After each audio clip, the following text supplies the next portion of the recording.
Tinggal 3 langkah lagi. 3, 2, 1. Sophie! Ya ampun, ketahuan. Oke. Jadi, karena hari ini di sekolah aku merayu seorang teman untuk mencoba memainkan skateboardku. Tapi ayolah, bagaimana aku bisa tahu kakinya akan patah? Ups, aku sudah menelpon ayahmu dan dia mengatur pemindahan sekolahmu. Apa? Uh, apa ibu anak-anak lain terlalu lebay seperti ibuku? Ayahku sering berpergian untuk urusan bisnis, jadi biasanya cuma ada aku dan dia. Tapi pada dasarnya kami cuma berduaan saja. Semua hal yang kulakukan sepertinya membuatnya kesal. Bermain skateboard atau berpesta, bahkan bernapas kurasa. Astaga, apa dia tidak ingat bagaimana rasanya menjadi muda? Atau dia terlahir sebagai kutu buku? Lalu setiap kali terjadi sesuatu, dia selalu menelpon ayah dan mengadu padaku. Eh, ini dia. Oh, hai ayah. Sophie, semuanya sudah beres. Kamu akan pindah ke SMA Kings West minggu depan. Tapi ayah, aku tidak mau pindah sekolah. Kamu sendiri yang menyebabkannya, Bu Muda. Aku punya teman lama yang mengajar di sana. Aku sudah menyuruhnya untuk mengawasimu. Jadi, sebaiknya kamu jangan aneh-aneh. Hah? Dia pikir dia bisa membuatku takut? Terserah. Aku tidak takut pada guru yang rewel. Jadi, tibalah hari pertamaku di tempat ini. Dan guru yang teman ayah ini, Bu Janet Clark, tidak berhenti mewawancaraiku ke arahku. Dan dia terus memanggilku untuk menjawab pertanyaan bodohnya. Tidak, terima kasih. Aku perlu menghidupkan kelas yang membosankan ini. Jadi, ketika guru keluar ruangan, aku langsung mengoles vaselin pada tutup botol airnya. Lucu sekali melihatnya gagal membukanya dan berakhir dengan tangan yang kotor. Kemudian ketika dia bertanya kepada kelas siapa yang bertanggung jawab, aku menyeringai sambil mengangkat tangan. Di lain waktu, aku memasang trompet di kaki kursinya sehingga saat dia duduk terdengar suara yang sangat keras, seperti dia baru saja kentut. Hebat! Bagaimana bisa kamu membuat lelucon gila seperti itu? Kamu bakal lebih baik dariku. Hah? Aku membeku selama beberapa detik. Siapa cowok tampan ini dan kenapa aku tidak memperhatikannya sebelumnya? Ternyata dia adalah Dylan dan sepertiku, dia cenderung sering mendapat masalah. Kami sedang berbicara satu sama lain dengan penuh semangat ketika aku merasakan sebuah tangan menepuk bahuku. Itu adalah Bu Clark. Dia membawaku ke koridor dan aku mengira dia akan memarahiku. Tapi yang mengejutkan, dia tak marah atau apapun. Malah dia bertanya apakah aku mengalami kesulitan. Aneh sekali. Keesokan paginya, aku hendak masuk ruang kelas ketika beberapa cewek populer menghentikanku. Siapa yang ingin kamu buat terkesan? Lebih baik ketahui tempatmu, pemula. Dia cuma orang biasa. Apa yang kamu pikirkan, Rebecca? Tidak mungkin Dylan menyukainya. Menjauhlah dari Dylan, kalau tidak. Permisi? Gadis angkuh ini baru saja berbuat macam-macam dengan orang yang salah. Dan begitulah akhirnya kami saling menjambak rambut sampai aku berhasil memegang pergelangan tangannya dan hendak memberinya lemparan bahu pamungkasku. Lalu Bu Clark turun tangan. Si Ratu Lebah dengan cepat meninggalkan tempat kejadian. Lalu Bu Clark membawaku ke halaman sekolah untuk berjalan-jalan. Dia memberitahuku bahwa gadis itu adalah Rebecca, mantan pacar Dylan. Oh, betapa menyedihkannya. Becky masih belum move on dari mantannya. Kemudian Bu Clark melanjutkan bertanya apakah aku benar-benar merasa baik. Karena menurutnya pasti ada alasan di balik perilaku memberontakku. Cuma begitu, emosiku menjadi lebih baik. Dan aku mengatakan betapa aku benci pindah sekolah. Dan satu-satunya hal baik tentang tempat baru ini adalah Dylan. Dan apa kalian bisa mempercayainya? Dia sebenarnya memberiku beberapa tip merayu untuk membuat Dylan terkesan dan juga menyuruhku mengirimnya pesan jika aku punya masalah.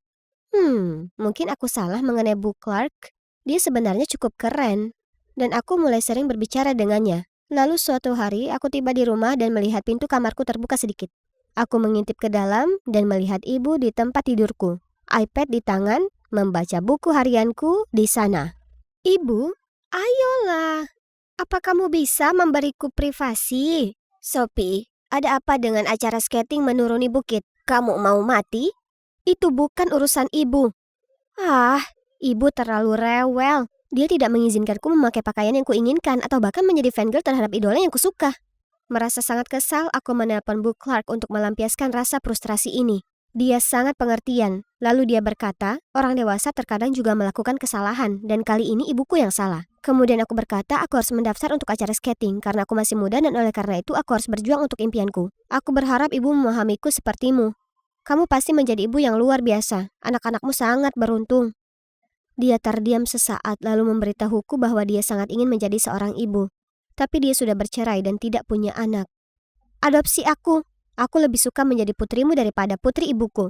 Lalu dia tersenyum lembut padaku. Berkat Bu Clark, kehidupan rumah tanggaku yang pengap terasa sedikit lebih baik. Sementara di sekolah, berkat perjodohannya, Dylan dan aku sekarang menjadi pasangan. Hore! Rebecca selalu menatapku kotor sepanjang waktu di kelas. Tapi sial, sayang. Dan hari jadi 1 bulan kami akhirnya tiba. Hari ini Dylan mengajakku makan sushi. Nyam! Tapi aku baru makan 1 gigitan ketika sosok yang aku kenal bergegas mendekat. Ibuku memelototi Dylan, lalu menyeretku pulang. Jangan pernah bicara lagi dengan anak nakal itu. Dengarkan aku. Pengacau seperti itu cuma memberikan pengaruh buruk. Putuskan hubungan dengannya secepatnya. Ini gila. Tapi untungnya Dylan mengabaikan kegilaan ibuku dan kami terus pacaran secara diam-diam. Namun suatu pagi, aku mengirim SMS dan menelpon Dylan beberapa kali, tetapi tidak ada balasan. Apakah ada yang salah? Kami baru saja mendapatkan kencan terbaik tadi malam, tapi sekarang seperti tidak terjadi apa-apa. Aku bergegas ke sekolah mencari Dylan. Dengan cemas bertanya kepada semua orang apakah mereka telah mendengar sesuatu darinya ketika Rebecca tiba-tiba mendekatiku. Dylan bisa saja mati berkatmu. Sepertinya kamu dan ibumu memang sama-sama gila. Oke, jadi ternyata setelah Dylan mengantarku setelah kencan kami, dia mengalami kecelakaan. Untungnya dia tidak terluka parah, tapi dia yakin seseorang telah merusak remnya ketika dia berhenti sebentar di kedai dekat rumahku. Dan iya, itu pasti ibuku, karena dia juga melihatnya meninggalkan toko. Bagaimana dia bisa melakukan itu? Dia menghancurkan hidupku. Dylan putus denganku tepat setelah itu. Tidak mungkin aku tetap ada di dekatnya. Jadi aku mengemasi tas dan melarikan diri ke satu tempat yang aku rasa aman. Dan disinilah aku, di rumah Bu Clark. Akhirnya damai dan tenang. Oh, apa ini? Dia terlihat sangat cantik ketika dia masih muda. Aku membalik beberapa halaman lagi. Ya, kenapa pria ini mirip ayahku? Lalu aku melihat coretan. Janet Bob selamanya. Hah? Itu ayahku. Jadi dia bukan cuma teman lamanya. Dia adalah mantannya. Sebuah pemikiran tiba-tiba muncul di kepalaku. Mungkinkah dia ibu kandungku? Mungkin ayah mengizinkanku pindah ke sekolahnya agar kami bisa bertemu kembali. Maafkan aku pasti terlalu banyak menonton drama TV. Tapi sejujurnya, betapa menakjubkannya jika dia adalah ibuku. Ibu kandungku benar-benar mimpi buruk. Aku pergi ke dapur untuk melihat Bu Clark menyiapkan makan malam, dan mau tidak mau berseru. Bu? Dia menjadi sangat emosional, lalu menarikku ke dalam pelukan hangat dan memanggilku putrinya. Tiba-tiba telepon berdering. Itu ayah. Dia menyuruhku segera pulang atau dia tidak akan memberikan uang saku. Bu Clark menyuruhku untuk tidak khawatir dan pulang. Tetapi aku harus menunjukkan sikap agar ibu tahu bahwa aku tidak akan mundur dengan mudah. Jadi sejak saat itu, begitu aku sampai di rumah, aku langsung masuk ke kamarku tanpa melihat ke arah ibu. Dan juga setiap kali dia mengatakan sesuatu yang menjengkelkan, aku terus membalas dengan, "Ada apa denganmu? Guruku menyuruhku melakukan itu." Jadi berhentilah bereaksi berlebihan. Dan kalian tahu apa yang terjadi selanjutnya? Yap, ibu menelpon ayah. Lagi. Aku melaporkannya kepada Bu Clark seperti biasa, dan dia memberitahuku bahwa jika aku ingin ayah berhenti mendengarkan ibu, aku harus memberitahunya bahwa dia selingkuh. Apa? Bukankah itu terlalu berlebihan? Apakah Bu Clark masih mempunyai perasaan terhadap ayahku? Apakah dia hanya bersikap baik padaku sehingga dia bisa kembali ke kehidupannya? Setelah itu, aku tidak banyak bicara dengannya dan berusaha menghindarinya di sekolah demi keamanan. Namun suatu hari setelah pelajaran, aku menemukannya menunggu di lokerku dengan wajah murung. Dia bilang ini hari ulang tahunnya, tapi seperti biasanya dia tidak punya siapapun untuk merayakannya. Seandainya saja kamu berada di sisiku tahun ini, putriku. Jadi aku setuju untuk pergi makan malam bersamanya. Dan demi kenyamanan, aku membuat reservasi di restoran ibu. Mungkin ini bukan ide yang buruk. Maksudku, Bu Clark mungkin bisa menjelaskan beberapa hal padanya, kan? Mereka mungkin bisa ngobrol banyak. Tapi begitu Bu Clark masuk, wajah ibu menunduk. Janet, apa yang kamu lakukan di sini? Restoran kami sudah penuh dipesan, silakan pergi. Keduanya berdebat sebentar dan aku tidak tahan lagi. Kenapa ibu begitu kasar? Dia guruku. Ibu kemudian pergi dengan marah sementara Bu Clark dan aku mengabaikannya dan melanjutkan rencana ulang tahun kami. Tapi saat dia sedang makan hidang lobster panggang, tiba-tiba mukanya jadi aneh, kemudian muntah. Kami membawanya ke ruang gawat darurat dan dokter mengatakan ini disebabkan oleh air pekak, obat pemicu muntah. Siapa lagi yang harus disalahkan? Bagaimana ibuku bisa begitu kejam? Sophie, aku baik-baik saja. Aku yakin ibumu tidak bermaksud jahat. Ibu tampak geram dan bergegas menghampiri Bu Clark. Aku harus menariknya kembali dan kemudian aku mengatakan dia tidak pantas menjadi ibuku. Dia terdiam dan menangis terseduh-seduh. Tapi sudah terlambat. Aku mengumumkan aku akan pindah rumah dan tinggal bersama Bu Clark saja. Jadi aku pulang dan langsung berkemas, lalu pergi. Tapi ibu tidak berhenti mengikutiku sepanjang minggu itu. Itu sangat menjengkelkan. Jadi, Bu Clark punya ide baru. Kita harus pindah ke suatu tempat di mana ibu tidak bisa menemukan kita. Hah? Apakah itu agak terlalu mendadak? Tapi hanya dengan cara ini aku bisa menyingkirkan ibuku yang aneh. Jadi, kami pindah ke sebuah rumah kecil di pinggiran kota. Bu Clark merawatku dengan baik dan menyelesaikan semua prosedur perpindahan sekolahku. Beberapa hari pertama sangat menyenangkan. Kami bersenang-senang bersama. Namun, aku mulai memperhatikan hal-hal kecil yang aneh. Seperti dia memberiku pizza setiap hari. Cuma pizza dan pizza. Dia juga memaksaku memakai pakaian usang ini dan memanggilku pangsit, nama panggilan yang aneh. Awalnya aku hanya bertanya-tanya kenapa dia melakukan itu, tetapi kemudian hal itu mulai menggangguku, jadi aku memintanya untuk berhenti. Tapi yang mengejutkanku, dia mulai menangis. Sepertinya aku terjebak dengan panggilan jelek ini. Segalanya di rumah tampak tidak menyenangkan dan sekolah baru sama buruknya. Sejak hari pertama, aku kembali menjadi sasaran gadis-gadis jahat. Namun suatu hari, ketika mereka mencoba menghentikanku melewati mereka, salah satu wajah mereka tiba-tiba menjadi pucat. Hah? Bukankah itu kaos lama Alice yang kotor? Alice siapa? Kau tahu Alice? Si bodoh itu. Dia memakai kaos yang sama persis dengan tulisan smart tercetak di atasnya. Aku mengingatnya dengan jelas ketika aku sering menertawakannya betapa kurang ajar gadis bodoh yang mengenakan kaos sambil berkata smart. Ya Tuhan. Ya Tuhan, bahkan bekas puntung rokokku ditutupnya masih ada. Tapi dia sudah mati. Kemudian mereka semua saling memandang dengan ketakutan dan lari. Hah? Rasa dingin merambat di punggungku.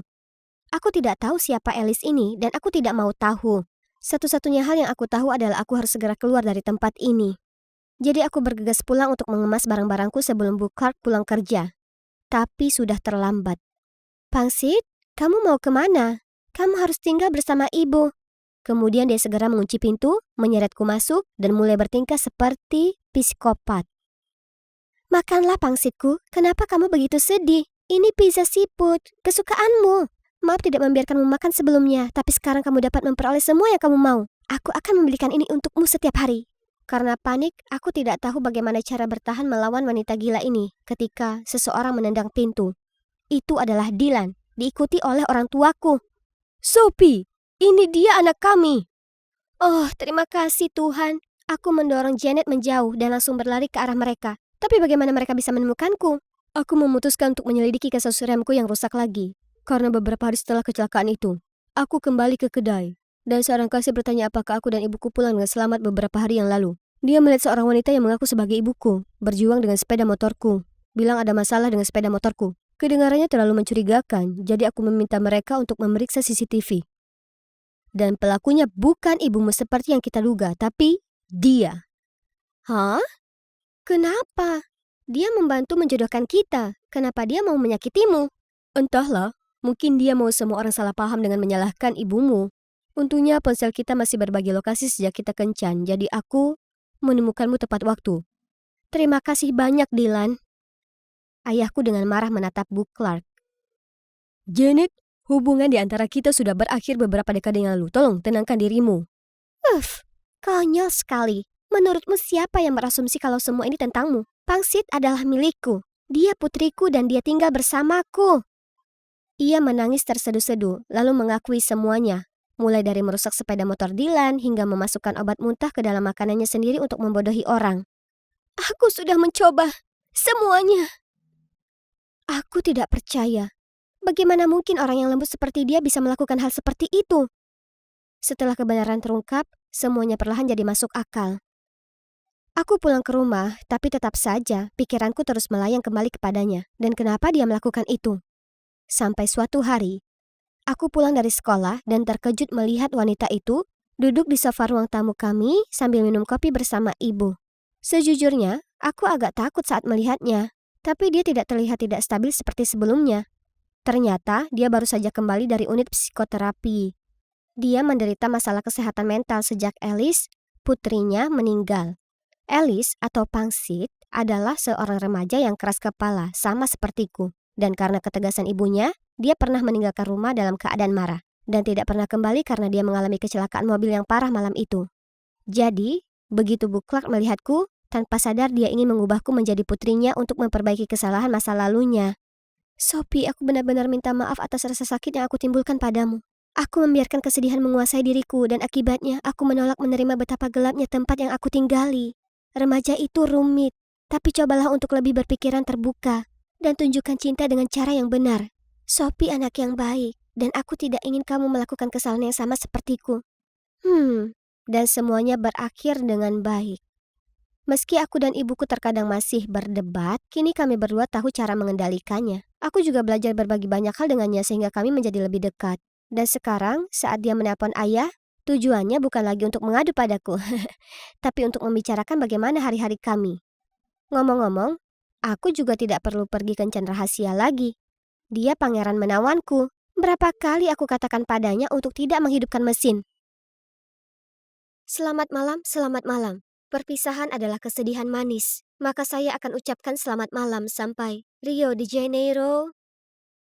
Seluruh audiens tertawa terbahak-bahak. Apa yang barusan kukatakan? Panik ku periksa lagi naskahnya. Hah? Apa aku berkata Rio de Janeiro? Aku tahu dia dalangnya. Lisa, dia pasti sudah mengacaukan naskahku. Kalian mungkin bertanya-tanya, kenapa aku tak turun dan melemparnya dengan sepatuku? Iya, itu rumit. Kalian tahu, Lisa dan aku dulunya bersahabat. Saat aku 7 tahun, keluargaku pindah ke kota ini, dan Lisa adalah tetanggaku. Dulu, Lisa selalu tampak kesepian. Karena dia tak punya saudara, ibunya sibuk kerja, dan ayahnya pergi dinas. Jadi, aku sering mampir nongkrong dengannya, dan akhirnya kami jadi sahabat baik. Kami punya banyak sekali kesamaan. Oh, dan bahkan ayahnya adalah polisi, sama seperti ayahku. Lisa tak banyak bicara tentangnya, tapi aku tahu dia merindukannya. Tapi kemudian 10 tahun pertemanan kami baru-baru ini jadi rusak, hanya karena seorang cowok. Kalian tahu, Lisa suka cowok bernama Brand di sekolah. Jadi sebagai teman yang baik, ku coba membantu. Tapi Lisa tahu kalau Brand mengirimiku pesan, dan mengira aku menggodanya di belakangnya. Ku coba jelaskan berkali-kali, tapi dia tak mau dengar. Jadi sekarang, dengan enggan aku jadi musuhnya. Trik liciknya jadi hal biasa. Dan di kesempatan ini, dia menang. Karena dia dapatkan peran sebagai Juliet, sementara aku cuma pelayan yang membosankan. Suatu hari di pementasan, setelah selesai lakukan gladi resik, Lisa tiba-tiba berjalan mendekatiku dan tersenyum. Maaf soal tadi itu. Aku terus memikirkannya dan menyadari betapa kekanak-kanakannya aku. Kemudian Lisa memberiku sebotol jus kesukaanku untuk berbaikan. Oke, itu aneh. Apa dia punya dua kepribadian yang bertolak belakang di dirinya atau apa? Ataukah dia sadar betapa hebat aku ini sebagai teman yang tak membenci trik liciknya? Oh ya, mengingat itu hari ulang tahunnya dan lainnya, dengan senang ku ambil botol jus itu dan mendoakannya semoga beruntung. Tapi, 15 menit sebelum aku tampil, aku mengalami nyeri kram terparah di perutku. Aku lari dengan kecepatan roket ke toilet. Dan pada saat aku keluar dari sana, pertunjukannya sudah selesai. Dan coba tebak, aku tak makan apapun hari itu, kecuali jus yang diberi Lisa. Sulit dipercaya, dia melakukannya lagi padaku. Aku lalu segera ke lobi klub drama dan menggeledah tas Lisa. Bingo! Di dalamnya ada sebuah botol laksatif. Dia menuangkannya di minumanku supaya aku tak bisa berpartisipasi di pertunjukan itu. Mantan sahabatku atau apapun, tak mungkin akan kubiarkan dia kali ini. Lalu tiba-tiba, kutemukan sebuah jam saku kuno menjulur keluar dari kantung bagian terdalam dari tasnya. Aku memegangnya di tanganku dan kulihat ada nomor 1999 terukir di atasnya. Kenapa terlihat sangat familiar? Jangan sentuh barang ayahku! Ada suara terdengar dari belakangku. Dan hal berikutnya yang kutahu, Lisa merampas jam saku itu dari tanganku. Kenapa dia marah? Maksudku, akulah yang sudah dia kerjai, bukan dia. Dan juga, apa maksudnya dengan ayahnya? Aku masih memikirkannya saat aku sampai di rumah, dan tiba-tiba kulihat seseorang menyelinap keluar dari rumah Lisa. Bukankah itu ayah? Ayahku menengok ke sekeliling lalu meletakkan hadiah yang terbungkus cantik di depan pintunya. Itu pasti hadiah ulang tahun Lisa. Tapi kenapa ia tak serahkan langsung padanya? Saat ayahku kembali masuk, aku segera mendatanginya dan bertanya, "Hei ayah, apa ayah ingat jam saku yang sangat ayah suka? Aku lama tak melihatnya. Ayah taruh di mana?"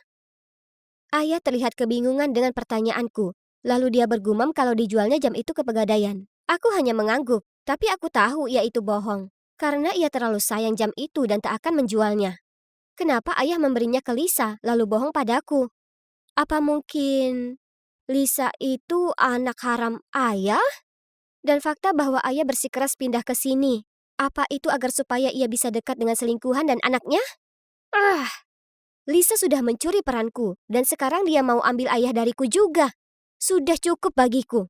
Ini waktunya aku buat dia tahu rasa. Keesokan harinya di sekolah, kupastikan Lisa sedang melihat saat aku merayu Brand, lalu melingkarkan lenganku padanya. Dia terlihat seperti akan meledak dengan amarah. Lalu kukatakan ke semua orang di kelas kalau ayah Lisa tak pergi dinas. Dan dia hanya berkata begitu karena ayahnya punya keluarga lain dan menelantarkannya saat dia masih kecil. Rumor itu pasti balik ke Lisa. Karena hal berikutnya yang ku tahu, dia melabrakku saat aku keluar dari bilik toilet. "Beraninya kau katakan sesuatu mengenai ayahku? Kau ini pembohong mengerikan!"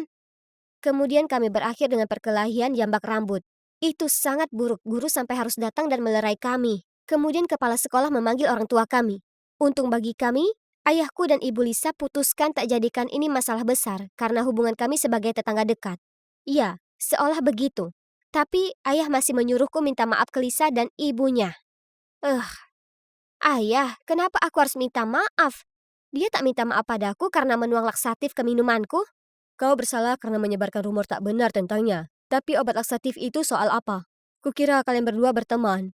Sejak kapan kalian jadi saling benci begini? Aku tak bohong, itu kenyataan. Apa ayah membela Lisa dariku karena ayah merasa bersalah karena dia adalah putri rahasiamu? Kristi, apa yang baru saja kau katakan? Kujelaskan bagaimana aku tahu soal jam saku dan karena itu aku tahu rahasianya. Ayah terdiam lama sekali, kemudian menghela napas dan berkata, Sebenarnya, ayah Lisa adalah kolega ayah. Dia pria baik yang bekerja keras dalam pekerjaannya. Kami dapat kasus sulit yang melibatkan geng kriminal terkenal dan sayangnya, ayah Lisa meninggal saat bertugas. Di saat terakhirnya, dia memberiku jam sakunya sebagai kenang-kenangan dan memintaku menjaga putrinya yang berusia 4 tahun, Lisa. Aku dan ibunya tak tega mematahkan hati gadis kecil itu. Jadi kami katakan padanya ayahnya jauh dari rumah untuk dinas dan akan kembali saat dia 18 tahun. Sedangkan aku pura-pura jadi ayahnya dan terkadang mengirim hadiah dan surat untuknya. Saat kau dan Lisa berumur 7, kuputuskan untuk pindah ke sini agar lebih mudah merawatnya. Dan seperti yang kau tahu, ku beri dia jam saku itu, kenangan terakhir ayahnya. "Tapi, kenapa ayah berbohong padanya seperti itu?" Lisa terlalu kecil saat itu untuk menerima kenyataan yang begitu menyakitkan. Aku dan ibunya juga tak punya banyak pilihan. Kuharap dia terbiasa dengan itu dan berhenti menunggu ayahnya, tapi itu benar kami tak mengira semua akan jadi seperti ini. Di hari ulang tahunnya yang lalu, aku terus berperan jadi ayahnya dan meninggalkan hadiah di pintu dengan permintaan maaf. Tak bisa pulang karena jadwal yang sibuk. Tapi kami tahu kami tak bisa terus menyimpan ini darinya. Sungguh menyakitkan melihatnya rindu ayahnya terus-menerus. Jadi, ternyata semua spekulasiku itu salah. Tak hanya itu, aku juga menyebarkan rumor palsu dan melukai temanku. Ya Tuhan, apa yang sudah kulakukan? Bagaimana aku bisa meluruskan ini? Malam itu, kukirim pesan panjang meminta maaf. Tapi dia tak membalas. Jadi keesokan paginya, aku menunggunya di pintu untuk berangkat sekolah sama-sama. Tapi dia hanya berjalan melewatiku. Melihat wajahnya yang putus asa, hatiku penuh dengan penyesalan. Aku baru saja masuk ke gerbang sekolah saat seseorang menepuk pundakku. Mau lihat pertunjukan drama denganku malam ini? Brand memegang 2 tiket teater. Oh, itu tiket The Curious Incident of the Dog in the Night Time. Aku sangat ingin menontonnya. Dulu saat aku dan Lisa masih berteman, kami sering membahas akan melihatnya. Tunggu. Lisa, itu benar. Jadi, aku bohong ke Brand kalau aku sibuk dan menyuruhnya untuk mengajak Lisa pergi dengannya saja. Lisa terlihat sangat senang Brand sudah mengajaknya keluar. Kini hati nuraniku sudah jernih. Lisa dan Brand akan sadar kalau mereka saling suka dan akhirnya bisa bersatu dengan baik. Lalu dia akan memaafkanku, ya kan? Lagi pula, aku sedang mengerjakan esai. Jadi aku pergi ke kedai kopi dan belajar di sana hingga larut malam. Tapi saat aku sampai rumah, aku jalan melewati pintu mendengar perabot-perabot pecah dan suara orang tuaku bertengkar. Jadi kau sudah membohongiku dan Kristi selama bertahun-tahun? Bagaimana bisa kau punya anak rahasia seumuran dengan putrimu? Apa kau tak malu pada dirimu sendiri? Ada apa? Apa ibu tahu tentang Lisa? Aku segera berlari menghentikannya. Ibu, ini tak seperti yang ibu kira. Aku awalnya juga berpikir begitu, tapi ibu harus dengar ayah.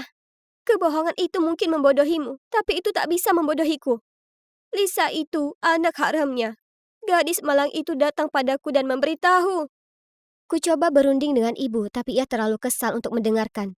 Dengan membanting pintu, ibu pergi. Ayah terduduk di sofa dan menghela napas panjang. Aku duduk di sampingnya menenangkannya, bahwa mungkin itu kesalahpahaman Lisa.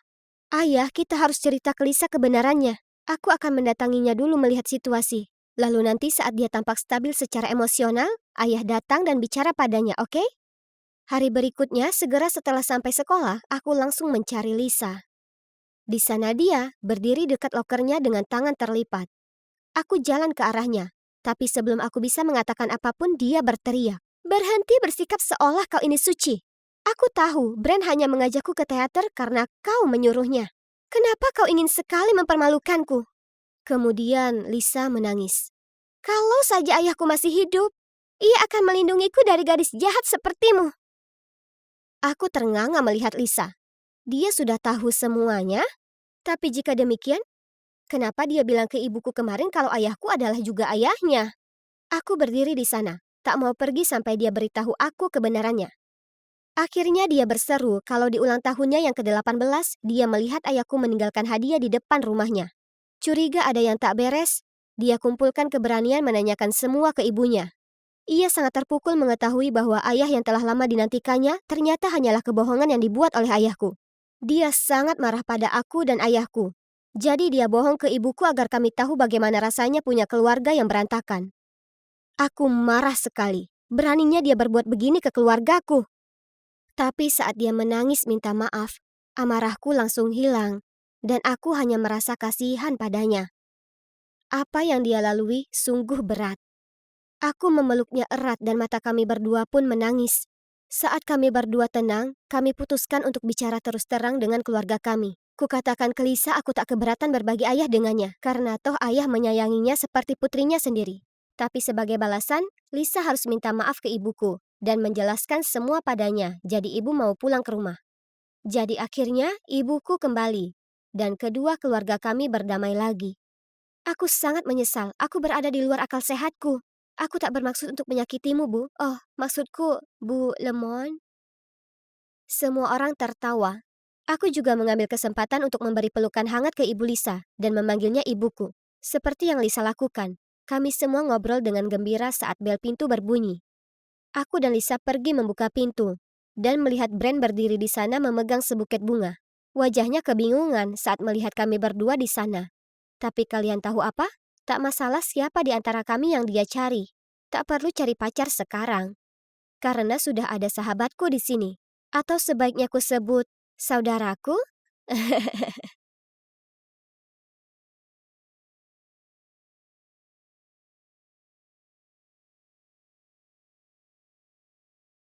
Apa biasanya kamu duduk di atas orang asing saat pertama kali bertemu mereka? Si brengsek ini, aku akan segera menunjukkan kepadanya bahwa dia mempermainkan gadis yang salah. Tidak apa-apa. Tolong jangan pukul dia. Jangan khawatir. Dan ini karena sudah memalak anak kecil. Tidak, kamu salah. Dia baru saja menyelamatkanku dari para tukang palak itu. Dan dia baru saja mengajariku cara melawan mereka. Ya ampun, pikirku. Itu hanya karena tas anak laki-laki itu tergeletak di tanah dan cowok itu memegangi lengannya seolah hendak memukulnya. Aku dengan canggung berdiri, benar-benar berteriak meminta maaf lalu langsung berlari pulang. Jadi, seperti yang kalian lihat, rumahku sedikit berbeda dari biasanya. Orang tuaku menjalankan panti jompo, jadi aku tumbuh dikelilingi oleh para lansia. Kamu pasti sangat malu sehingga meninggalkan dia terbaring di sana dan melarikan diri. Pertama kali aku bertemu suamiku, aku juga menjatuhkannya dengan Dolio Cagiku. Mungkin anak ini adalah jodohmu? Tidak mungkin, Bu Jones. Tiba-tiba ayahku mendengus melewati kami. Oh tidak, aku tahu tatapan itu. ada sesuatu yang buruk. Akhir-akhir ini keuangan kita tidak begitu baik. Aku mengejarnya untuk memastikan dia baik-baik saja dan menemukannya sedang berbicara dengan seorang pria di halaman. Saat melihatku, pria asing itu melambai padaku. Apa kamu kenal orang ini? Hah? Itu adalah pria yang hampir aku pukul sebelumnya. Benar, orang yang hampir kamu buat pingsan adalah anakku. Aku melihat semuanya, jadi aku mengikutimu ke sini. Dia bergaul dengan kelompok yang buruk dan kehilangan fokus pada studinya. Aku mau kamu mengarahkannya ke arah yang benar. Aku tidak mau menjadi babysitter. Maafkan aku. Sayang sekali panti jompo ini, kan? Sepertinya itu harus segera ditutup. Meski begitu, jika dibutuhkan, aku tidak keberatan menjadi sponsor utama. Hah? Ini gila. Jadi, yang perlu kulakukan hanyalah mengawasi putranya dan semua masalah panti jompo akan terselesaikan? Ayah bilang aku tidak perlu melakukannya jika aku tidak mau. Tapi bagaimana aku bisa mengatakan tidak? Oke, aku akan melakukannya. Jadi, aku akan pindah ke sekolah mana? Astaga, semuanya di sini sangat berkilau. Tapi jika aku punya pilihan, ini akan menjadi sekolah terakhir di kota ini yang ingin aku hadiri. Aku memasuki ruang kelas dan berjalan ke satu-satunya kursi kosong yang kebetulan ada di belakang. Aku hendak duduk, lalu... Beberapa cowok menarik kursi ke samping dan membuatku terjatuh. Sebuah tangan tampak menarikku ke atas. Tetapi ketika aku hendak meraihnya, tangan itu segera menariknya kembali. Membuatku duduk di sana dengan rasa malu. Sementara semua orang menertawakanku. Ups, maaf. Kurasa sebaiknya aku hanya membantu saat diminta, kan? Itu Black. Aku langsung memasang kembali wajah dinginku. Duduk dan memakai headphone. Berpura-pura seperti aku tidak mendengar komentar dari siswa lain tentang penampilanku yang sederhana. Cewek ini sepertinya menarik. Biasa, 1 juta jika kamu bisa memenangkan hatinya dalam sebulan. Setuju? Black melirik ke arahku dan mencibir pria itu.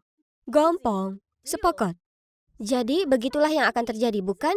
Untungnya, aku belum menyalakan musik. Itulah sebabnya aku mendengar keseluruhan percakapan. Biarkan aku membantumu mendapatkan uang saku tambahan, Black.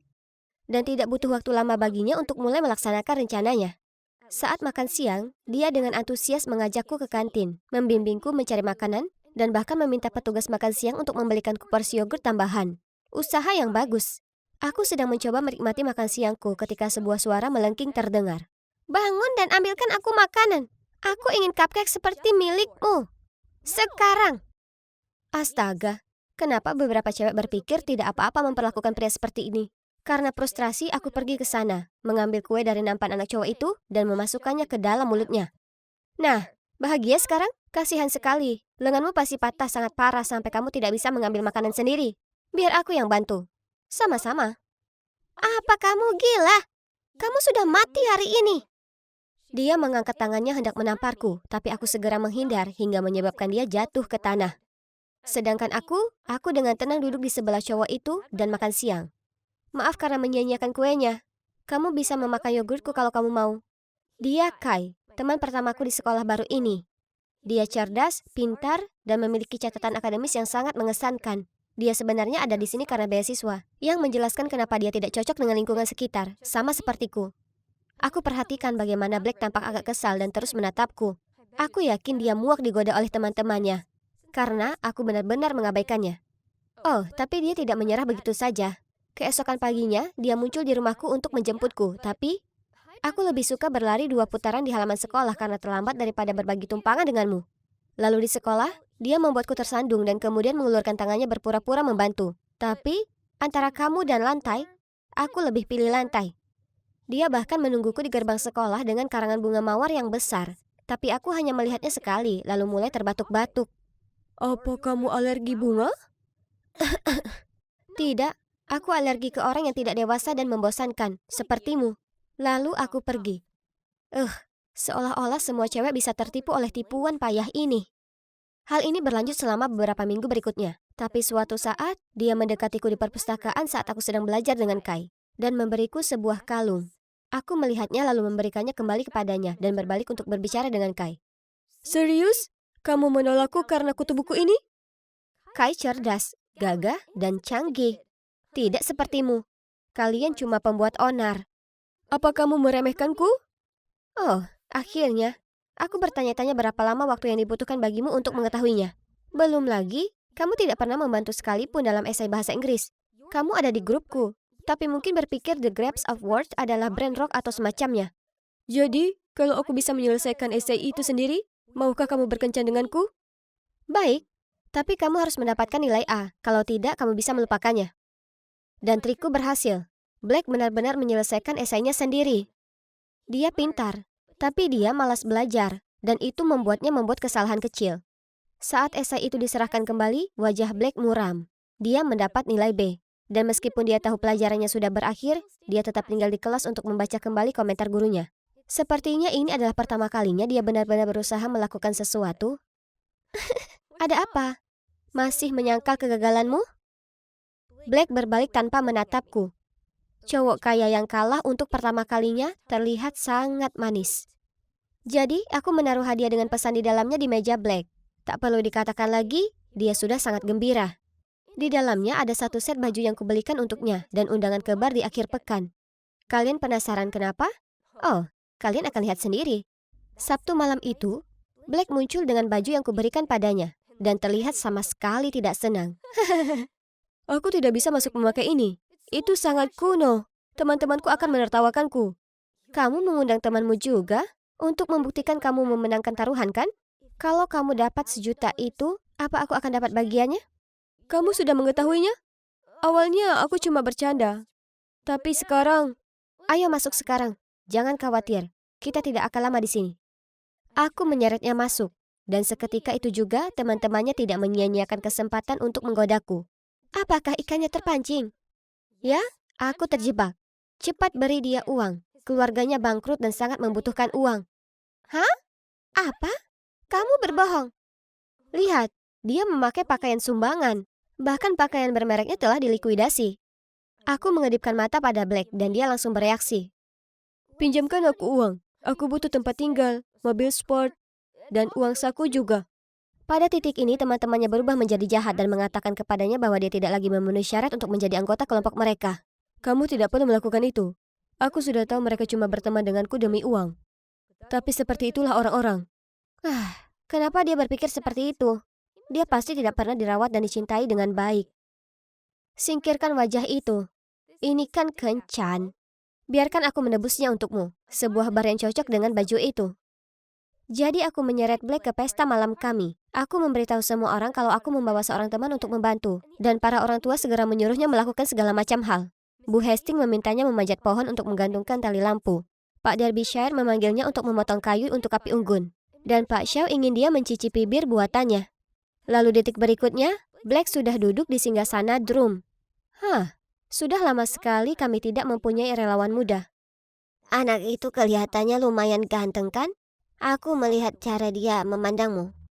Dia tidak cocok untukku.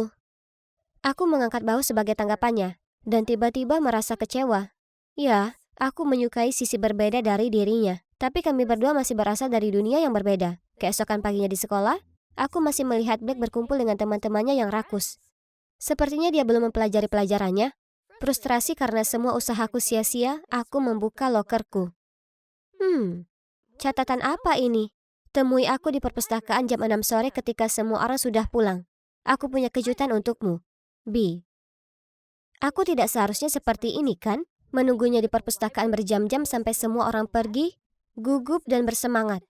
Namun begitu orang terakhir pergi, lampu tiba-tiba padam, dan pintu perpustakaan terbanting hingga tertutup. Apa yang terjadi? Mungkinkah surat itu bukan dari Black? Aku berteriak karena ketakutan. Itu benar. Aku mungkin unggul dalam seni bela diri, tapi aku benci kegelapan. Dengan tangan gemetar aku memutar telepon untuk menelpon Black. Dan kemudian merosot ketakutan dan terisak. Pada saat itu, suara pintu terbuka mengagetkanku.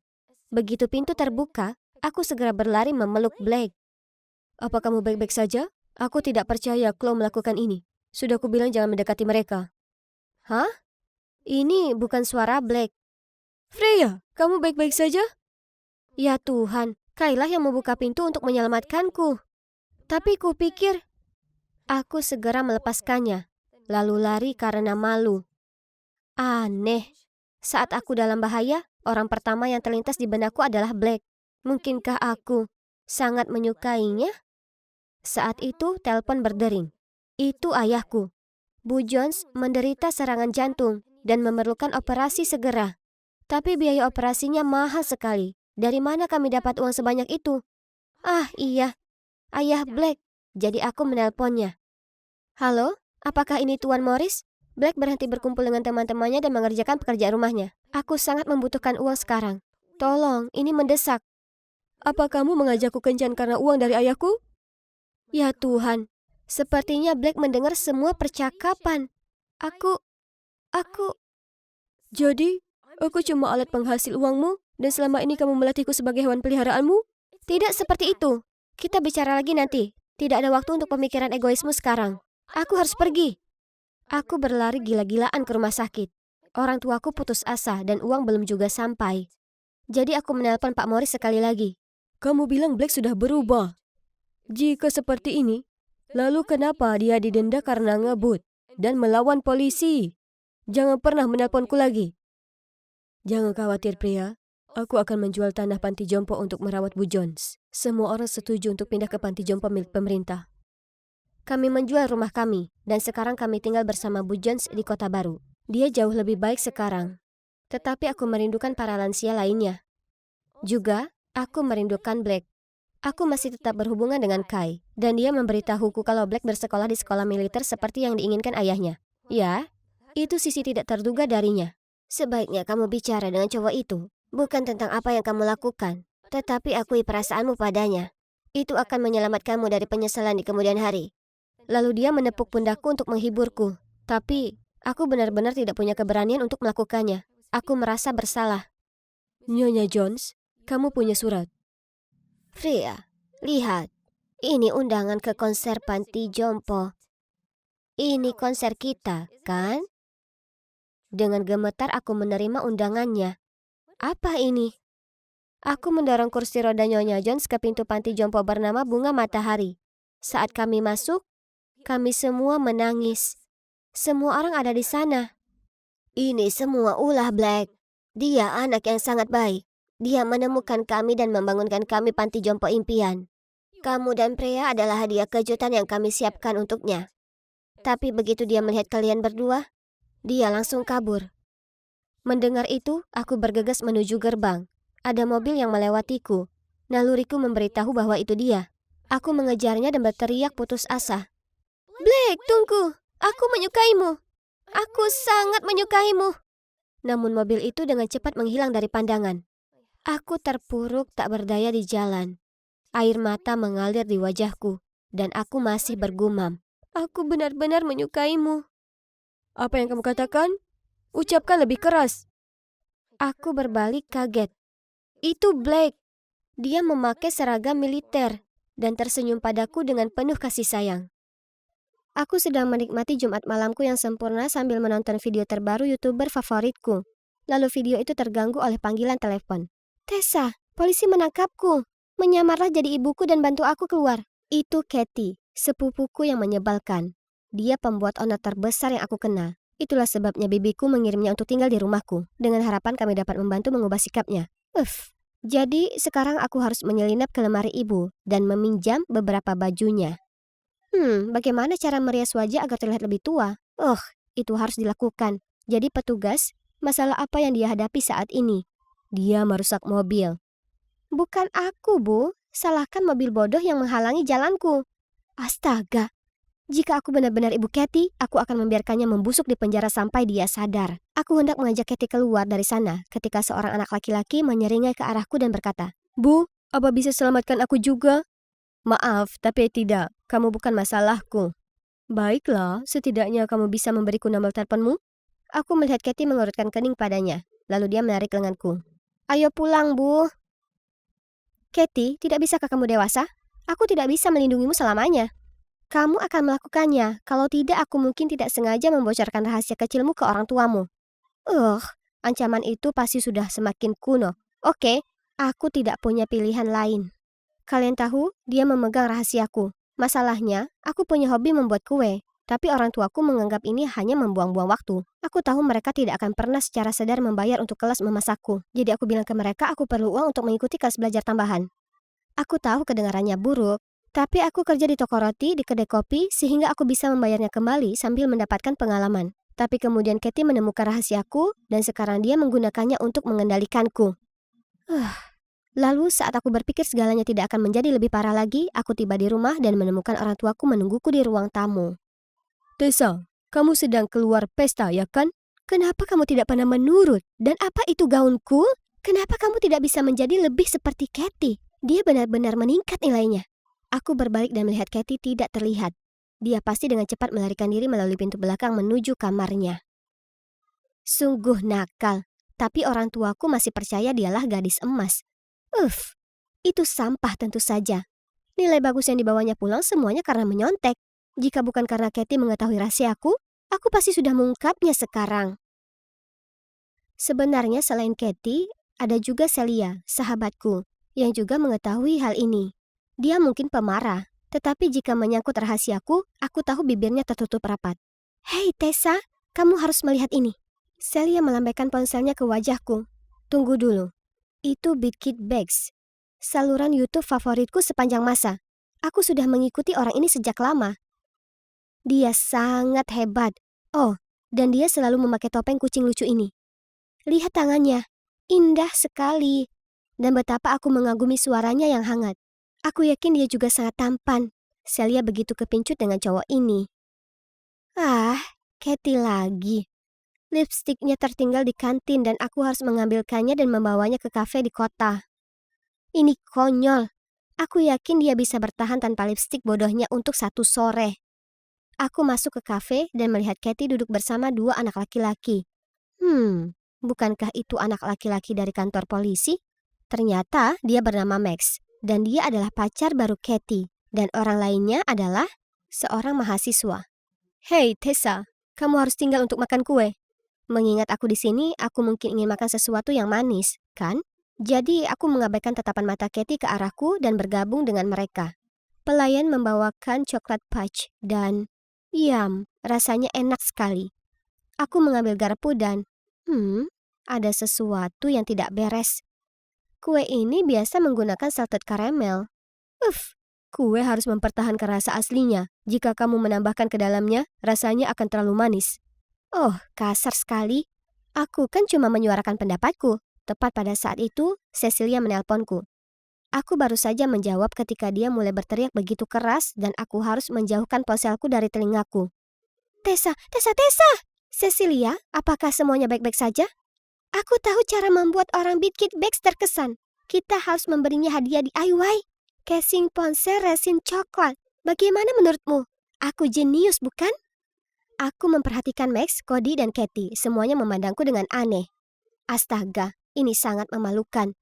Jadi aku segera menutup telepon Celia, lalu mencari alasan untuk pergi.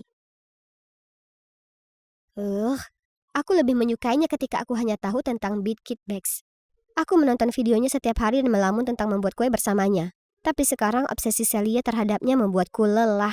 Dia mengirimiku pesan tanpa henti untuk mengoceh tentang dia dan menyeretku ke proyek penggemarnya yang konyol. Dia bahkan bergabung dengan klub penggemar online miliknya dan yang mereka bicarakan hanyalah betapa bugarnya dia, betapa tampannya dia. Halo, apakah ada orang di sini yang benar-benar peduli dengan memasak? Setidaknya dengan bekerja, berarti aku dapat istirahat dari keresahan Celia. Apa yang dia lakukan di sini? Dia membeli 2 cangkir kopi lalu meminta meminjam ponselku karena baterainya habis.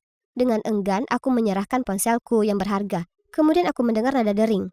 Max dengan bersemangat mengeluarkan teleponnya yang berdering dari sakunya dan berkata, "Jadi sekarang aku punya nomor teleponmu, gadis cantik." Apa? Menyebalkan sekali. Aku sepupu pacarnya. Apakah dia tidak malu? Aku memberinya tatapan kaget, tapi dia hanya tersenyum, mengembalikan ponselku, mengedipkan mata ke arahku. "Aku sudah menyimpan nomormu di ponselku. Telepon aku." Lalu dia pergi. Dia baru saja mencapai pintu ketika aku tersadar dari linglung. Casing ponsel coklat kami. Kenapa dia memilikinya? Ini unik, dan kami telah mengirimkannya ke Bitkit Bags. Bukankah begitu? Aku hendak mengejarnya untuk membereskan masalah ini ketika Katie muncul. Max, kenapa kamu lama sekali membeli kopi? Lalu dia bergegas ke konter begitu dia melihatku. Jauhi pacarku atau rahasiamu akan diketahui oleh orang tuamu. Oke? Katie memelototiku dan menyeret Max pergi. Meskipun mereka hendak pergi, aku masih bisa mendengar suaranya. Jangan bicara pada gadis itu, aku tidak menyukainya. Hah? Apa-apaan ini? Lagi pula siapa yang menginginkan pacarnya? Sungguh menjengkelkan. Suatu malam, aku sedang berbaring di sofa dan memikirkan apakah Max benar-benar orang di balik Beat Kid Bags ketika Cecilia dengan semangat berlari. Aku memiliki nomor telepon idola misterius kami. Oh tidak, ini dia lagi. Cecilia terkadang terlalu bersemangat. Jadi sumber rahasia yang ada di fandom mengirimkannya kepadaku. Aku penasaran apakah ini nomor aslinya. Kamu yakin itu nomor Beat Kid? Ayo kita coba saja. Tidak ada ruginya. Bohong kalau aku bilang aku tidak penasaran sama sekali. Jadi aku memasukkan nomor teleponnya. Dan begitu aku menekan tombol panggil, nama Max muncul di layar. Hah? Apa ini? Aku segera menutup telepon dan berbalik untuk memberitahu Celia bahwa itu cuma nomor palsu. Jika Max benar-benar idola kami, maka aku tidak ingin Celia dipusingkan dengan kehidupan cinta sepupuku yang gila itu. Celia hanya mengangkat bahu dan berkata, "Tidak apa-apa, aku akan cari cara lain." Kemudian, dia melakukan itu dengan menjulurkan lidah ke wajah sambil memainkan ponselnya. Keesokan harinya, aku pulang dari shiftku, merasa sedikit lelah tetapi Celia tetap tidak mau memberiku istirahat. Dia datang dan menyeretku ke suatu tempat. "Kita mau kemana?" tanyaku, tapi Celia hanya diam saja. Lalu kami berhenti di depan sebuah rumah kecil berwarna putih. Lalu Celia berkata, "Sumberku bilang ini adalah rumah Beat Kid Bag. Kita akan bertemu pria paling menakjubkan yang pernah ada." Sebelum aku sempat bereaksi, Celia berlari untuk membunyikan bel pintu. Dan begitu pintu terbuka, yang berdiri di depan kami adalah Max dan Katie. Tessa, kenapa kamu ada di sini? "Kamu kenal dia?" Ini Max, pacar Katie. Kami sedang dalam perjalanan ke pesta teman, tapi sepertinya kami salah rumah. Maaf mengganggumu." Lalu aku buru-buru menarik tangan Celia untuk pergi. Tapi Max menghentikan kami. Oh ya? Kalau begitu kamu pasti datang ke rumah yang benar. Kami sedang mengadakan pesta, jadi bergabunglah dengan kami. Aku segera melambaikan tanganku untuk menolak, tetapi Celia langsung berkata, "Bagus sekali." Dan kemudian mengabaikan tatapan maut Katie, dia menarikku masuk. Ternyata Max tinggal di sini bersama Cody dan pria bernama Trevor. Aku akan cari tahu mana di antara mereka idola kita. Tunggu dulu. Celia membuat beberapa alasan tentang menyukai dekorasi mereka dan ingin melihat sisanya sebagai inspirasi. Trevor, yang sepertinya menyukainya, memanfaatkan kesempatan itu untuk mengajaknya berkeliling. Sementara itu, aku berjalan ke dapur untuk mencoba memecahkan sendiri misteri Beat Kid Bags. Max ada di sana membuat sandwich telur untuk dirinya sendiri. Tapi ya Tuhan, apakah dia belum pernah menyentuh pengocok sebelumnya? Dia sangat kikuk. Menurutku tidak akan banyak telur yang tersisa di mangkuk setelah dia selesai mengaduk. Meja dapur penuh dengan makanan untuk pesta, jadi aku memutuskan untuk membantu mereka. Mari kita lihat. Aku melihat semangkuk campuran kue, yang sepertinya menggunakan bahan khusus. Jadi aku meraih toples gula, dan seperti yang diharapkan, sebuah tangan menghentikanku. Tapi, Cody? Apa yang kamu lakukan? Kamu memakai gula merah untuk kue, bukan putih. Kamu tidak mau kuenya mengembang, ya kan? Ya, tentu saja aku tahu itu. Dan aku juga tahu Beat Kid pernah mengucapkan kata-kata persis seperti itu di salah satu klip sebelumnya. Jadi, idola anonim itu adalah Cody? Tapi casing ponsel Max lah yang kami kirimkan ke idola kami, dan nomor telepon idola yang ditemukan Celia itu juga milik Max. Ini sangat membingungkan dan aku butuh jawaban. Jadi aku meminta Max untuk pergi keluar bersamaku. "Kamu bukan Beat Kid Bags, kan? Kenapa kamu punya casing ponsel itu?" Oh, jadi kamu sudah menemukan jawabannya? Ya, aku tahu kamu mengirimkannya ke Cody, jadi aku mengecatnya. Aku juga penggemar anonim yang memberikan alamat ini kepada Celia. Ini takdir, sayang. Kau dan aku memang ditakdirkan untuk bersama. Kemudian dia menerjang ke arahku dengan tangan terentang. Ya Tuhan, apakah dia memiliki lengan tentakel atau semacamnya? Aku sepertinya tidak bisa lepas dari cengkramannya. Lalu siapa yang harus muncul tapi, ya, Katie. Dia menyerbu, lalu mendorongku hingga jatuh ke tanah. Cody muncul dan mencoba menghentikan perkelahian, tapi lengan Katie yang menggapai-gapai menghantamnya dan menyebabkan pergelangan tangannya menyentuh pemanggang barbeque yang panas. Aku segera pergi untuk memeriksa Cody, tetapi Katie hanya berteriak, "Aku benci kamu!" Lalu kabur, dengan Max yang tak tahu malu sedang mengejar. Kami kemudian pergi ke kamar Cody untuk mengambil kotak P3K. Tunggu, aku mengenali topeng itu. Jangan khawatir, aku akan menjaga rahasiamu. Tapi mungkin lengan ini tak akan muncul di layar untuk sementara waktu. Celia memiliki naluri detektif terbaik. Ya, aku rasa. Menurutku mungkin gadis cantik sepertimu harus memakai topeng kucing untuk beberapa video berikutnya. Bagaimana menurutmu? Apa kamu yakin? Penggemarmu mungkin berspekulasi bahwa gadis itu memiliki hubungan spesial denganmu. Astaga, apa yang aku katakan? Bangun, Tessa. Aku harus pergi. Benar, ada hal penting yang menunggu untuk aku tangani di rumah. Hari yang berantakan. Aku tidak bisa lagi berada di bawah kendali Katie. Aku harus mengakui semuanya kepada orang tuaku sebelum dia memberitahu mereka. Hanya saja, ketika aku berjalan melewati pintu, aku mendengar suara-suara aneh datang dari ruang tamu. Itu adalah Katie yang menangis di sofa. Aku mengabaikannya dan hendak naik ke atas, tetapi tiba-tiba dia berlari ke arahku dan memelukku. Tessa, aku minta maaf karena mendorongmu. Aku tidak pernah bermaksud menyakiti siapapun. Aku sangat mencintai Max, dan hatiku hancur mengetahui dia adalah seorang playboy. Tidak apa-apa, tapi kamu benar-benar pantas mendapatkan yang lebih baik dari si brengsek itu. Jadi, aku dan Katie berbaikan, dan dia juga berjanji tidak akan membocorkan rahasiaku pada orang tuaku. Tapi, aku ingin mengatakan yang sebenarnya kepada mereka. Maksudku, aku tidak bisa berbohong kepada mereka selamanya, kan? Dan ketika mereka melihat membuat kue penting bagiku, mereka akan mendukungku, ya kan? Hai teman-teman, jadi aku mengikuti kontes membuat kue dan mengundang orang tuaku. Dan coba tebak, aku memenangkan hadiah pendatang baru terbaik. Yeay! Lebih baik lagi, orang tuaku memberi selamat dan mengatakan kepadaku bahwa jika aku sangat suka membuat kue, aku harus mewujudkan impianku. Oh, dan aku memang menggunakan uang hadiah dari kontes untuk membayarnya kembali. Cody sangat membantu. Dia memberiku beberapa tips hebat dan sebenarnya kami sudah mulai berkencan. Ini masih awal tapi bersamanya membuatku merasa bahagia seperti makan kue yang baru dibuat. Sedangkan untuk Cecilia, dia masih cukup yakin bahwa Trevor adalah idolanya. Suatu hari nanti aku akan segera memperkenalkannya kepada Big Kid Bags yang asli. Kalian mungkin bertanya-tanya kenapa semua mata tertuju ke kami. Ini bukan hal baru. Sebenarnya, ini hampir selalu terjadi saat kami jalan di sekolah asrama. Lihat, mereka adalah versi nyata SMA dari Kim K dan Paris Hilton, ya kan? Setuju, mereka cukup menawan. Ya, itu kami. Aku Robin, dan si Hilton untukku yang Kardashian ini adalah Allison, sahabatku. Jangan biarkan wajah sombongnya itu mengelabuhimu. Sebenarnya dia cewek yang sangat baik yang selalu ada untukku. Aku tak perlu khawatir soal apapun saat bersamanya. Kami pada dasarnya tak terpisahkan sejak lama sekali. Candice, kau sengaja ya lakukan itu? Ups, maaf. Hanya saja sungguh sulit untuk mataku ini perhatikan sesuatu sepayah dirimu. Oh, begitu. Jadi itu tak ada hubungannya dengan fakta bahwa kau takut aku akan mengambil posisi cheerleadermu dan titel Ratu Kecantikan. Seolah begitu. Kau bukan tandinganku. Ini bukan hal yang baru, karena Allison itu sangat cantik dan berbakat.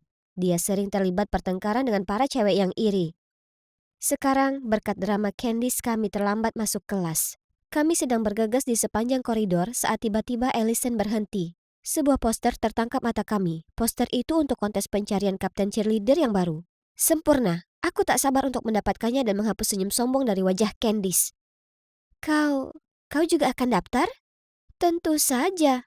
Akan kuberi cewek itu pelajaran. Kau tunggu dan lihat saja. Oh, sial. Kenyataannya, aku juga daftar kompetisi itu dan menunggu waktu yang tepat untuk memberitahu Allison, tapi siapa sangka dia tiba-tiba jadi sangat bertekad untuk memenangkannya. Jika Allison sampai tahu aku akan jadi saingannya, apa yang akan dia pikirkan?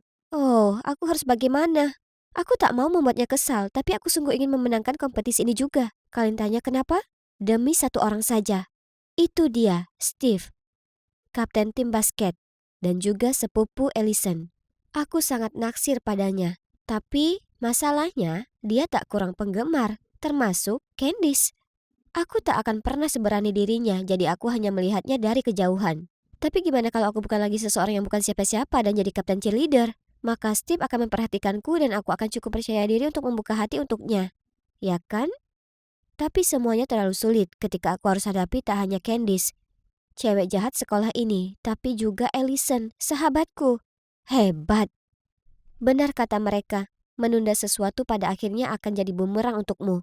Saat aku makan siang dengan Allison di kafetaria, Candice dan teman-temannya berhenti di depan meja kami. Jadi, kalian pikir kalian bisa berkompetisi dengan kami? Silakan kalau begitu, tampillah hebat jadi kuat gadis kecil. Kalau kau ada masalah denganku, maka hadapi aku. Biarkan temanku sendiri. Oke, Tuan Putri, tak semua itu tentangmu. Aku bicara padanya. Oh, tunggu. Lihat anjing tersesat ini. Apa Robin ini sudah beritahumu kalau dia juga berkompetisi untuk posisi kapten cheerleader? Lalu Candice dan teman-temannya pergi, meninggalkanku menghadapi wajah kaget dan marah Allison.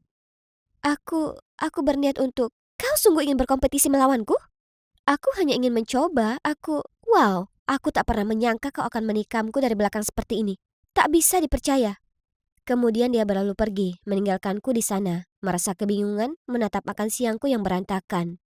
Aku tahu seharusnya aku beritahu dia sejak awal, tapi reaksinya jauh lebih buruk dari perkiraanku. Selama sisa hari itu, aku tak bisa temukan dia dimanapun, tidak di sekolah atau di rumahnya. Jadi sebelum tidur, ku kirim pesan padanya, mengatakan betapa aku menyesal dan bahwa aku juga punya sisi lain dari ceritaku, yang akan kuceritakan padanya, tapi hanya setelah kontes. Ini hanya kesalahpahaman kecil. Allisonku yang luar biasa akan memaafkanku saat fajar tiba, ya kan? Tapi tidak. Setelahnya, Allison mulai memperlakukanku seolah aku ini tak terlihat. Tak peduli seberapa keras ku coba bicara dengannya, dia tak mau dengar dan hanya berkata, "Aku tak butuh penjelasanmu, pengkhianat. Keluarlah dari kontes maka kita akan bicara." Keluar? Tak mau. Maksudku, aku sangat membutuhkan ini. Dan tunggu dulu. Kenapa aku tak boleh mencobanya? Memangnya kenapa aku rahasiakan ini darinya? Apa aku harusnya beritahu dia segala sesuatu yang kulakukan? Sungguh mengecewakan melihat kami jadi terpisah seperti ini. Tapi aku harus tentukan prioritasku juga. Jadi meski memilukan, aku harus mengesampingkan persahabatan yang rusak ini sementara waktu demi meraih tujuan terbesar saat ini. Gelar kapten. Kucurahkan semua fokusku untuk latihan cheers dan sering bergadang supaya bisa kuasah kemampuanku. Semua kerja kerasku terbayar saat guru memuji teknikku, sementara Allison hanya menerima masukan negatif. Aku menoleh padanya memberi senyuman menyemangati, tapi dia balas menatapku benci. Apa dia kira aku ini penyebab penampilannya yang buruk atau apa? Aku hendak pergi saat Allison masuk. Aku menyapa hai, tapi dia hanya mengacuhkanku. Melihat itu, Candice tak lewatkan kesempatannya untuk mengolok kami. Dihianati oleh sahabatmu sendiri pasti menyebalkan. Oh sayang, kalau itu aku tak akan sanggup pergi ke sekolah. Allison dengan marah membanting pintu lokernya dan langsung berjalan keluar dari sana. Sementara Candice dan teman-temannya tertawa. Mereka yang terburuk. Hari kompetisi akhirnya tiba dan aku sangat gugup. Tapi, tunggu dulu. Aku tak lihat Allison dimanapun. Ku coba mencarinya saat ku dengar namaku lewat pengeras suara. Sudah tiba giliranku. Aku di belakang panggung bersiap saat tiba-tiba ku dengar seseorang membicarakan Allison mengalami kecelakaan dan tak bisa datang ke kompetisi.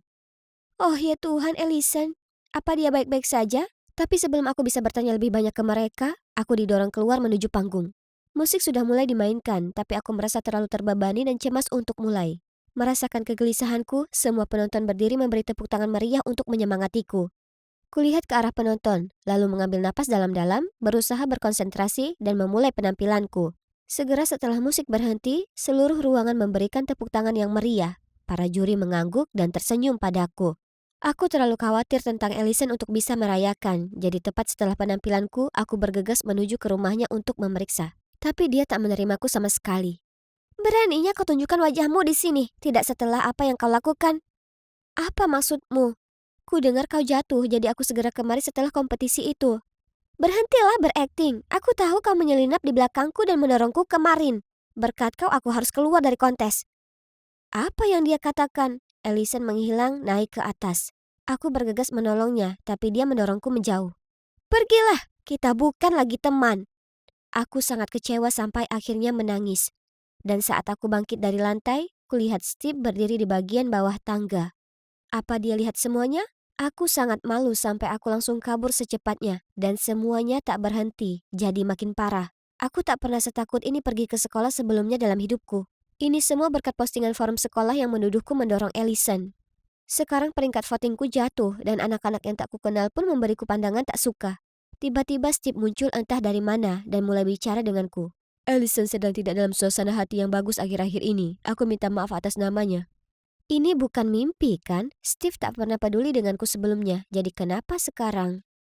Untukmu, ini adalah kantung keberuntungan berisi batu permata Feng Shui. Jika kau berharap sesuatu, akuilah pada kantung ini dosamu dan permintaanmu akan terkabul. Itu sebanding satu sama lain, makin besar dosanya, makin besar pula harapan itu. Tapi gunakan dengan hati-hati, karena membuka dan memakainya berlebihan akan melemahkan energinya. Aku melihat saat Steve berbalik dan pergi. Ini hal yang sangat manis yang dilakukannya, terutama karena semua orang memperlakukanku seakan-akan aku adalah awan penyakit berjalan atau semacamnya. Tapi apa kantung ini sungguh punya kekuatan magis? Kurasa hanya ada satu cara untuk mengetahuinya, kan? Kupanggil kekuatan magis dari kantung ini untuk mengakui kalau aku dengan sengaja menyembunyikan gaun mencolok yang dibelikan ibuku. Kuharap aku akan mendapat nilai bagus di ujian kimiaku besok. Jadi ia akan senang. Kuharap aku akan mendapat nilai bagus di ujian kimiaku besok, jadi ia akan senang. Setelah membuat harapan, dengan hati-hati aku meletakkannya di ranselku, berharap besok selama tes kantungnya akan bekerja. Tapi tidak. Pertanyaan terakhir cukup mustahil. Aku menghela napas membayangkan nilai A akan lepas dari genggamanku saat tiba-tiba Kevin, cowok terpintar di kelas, melempariku secari kertas saat guru tak memperhatikan. Diam-diam aku membukanya. Wah, itu jawaban untuk satu pertanyaanku yang tersisa. Dengan cepat ku isi lembar jawabanku tanpa pikir panjang. Setelah beberapa hari ku dapatkan hasil ujianku, dan aku tak percaya mataku saat kulihat nilai A di hadapanku.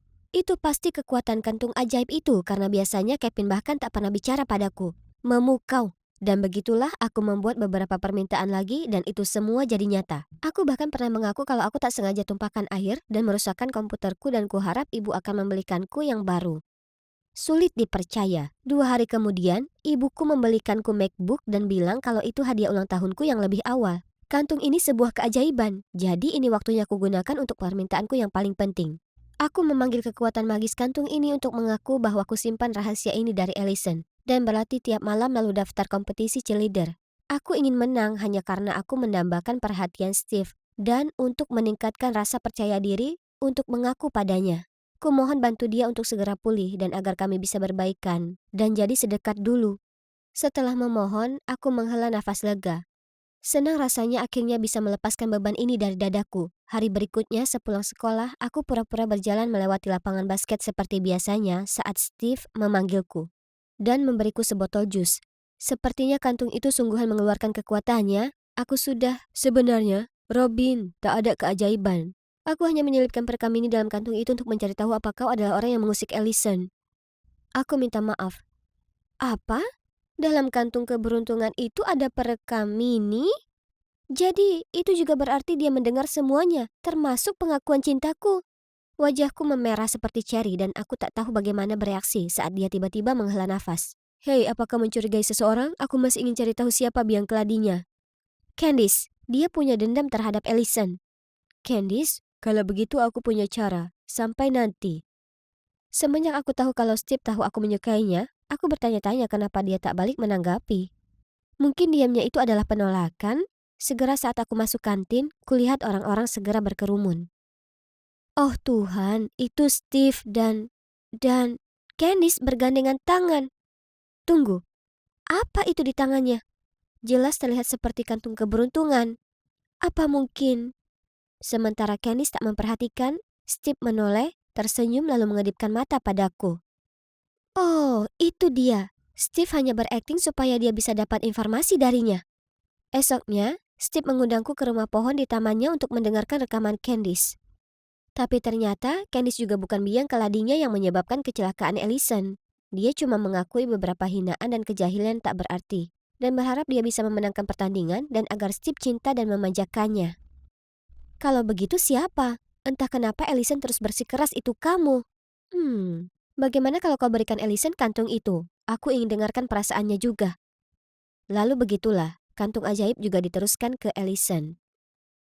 Pagi hari berikutnya, setelah latihanku berakhir, Steve dan aku pergi ke taman terdekat untuk mendengarkan pengakuan Allison. Kantung mantra ajaib. Aku sebenarnya tidak jatuh. Robin jadi makin hebat dan aku tak percaya diri akan menang dan kalah darinya akan jadi memalukan. Jadi, kusebar berita kalau aku kecelakaan supaya tak harus berpartisipasi, lalu menyalahkan semuanya padanya. Semua orang mencintainya, bahkan Steve diam-diam suka padanya. Sementara aku, apa? Itu artinya ini semua direncanakan oleh Allison? Dan Steve naksir padaku? Apa itu benar? Pikiranku sekarang kemana-mana. Kemudian sebelum aku bisa mengucapkan sepatah kata pun, dia menggandeng tanganku pergi ke rumah Allison. Apa ini, Allison? Bisakah kau jelaskan ini? Memangnya kenapa? Kenapa cewek biasa sepertinya mendapat begitu banyak hal baik? Aku pantas mendapatkannya, bukan dia. Allison, kenapa? Bahkan tanpa menungguku menyelesaikan kalimat, Ellison membanting pintunya. Paling tidak aku tahu kenyataannya sekarang, ya kan? Meski itu jelas menyakitkan. Aku benar-benar tak punya apa-apa lagi sekarang. Aku sudah kehilangan sahabatku, dan dengan hanya 1 hari lagi sebelum voting contest berakhir, sepertinya Candice akan menang. Tapi segera saat aku melangkah masuk kelas, semua orang segera mendatangiku dan melambaikan ponsel mereka di hadapanku. Hah? Oh, ada postingan baru di forum sekolah. Ternyata Ellison menceritakan kebenarannya, dan bahkan minta maaf padaku.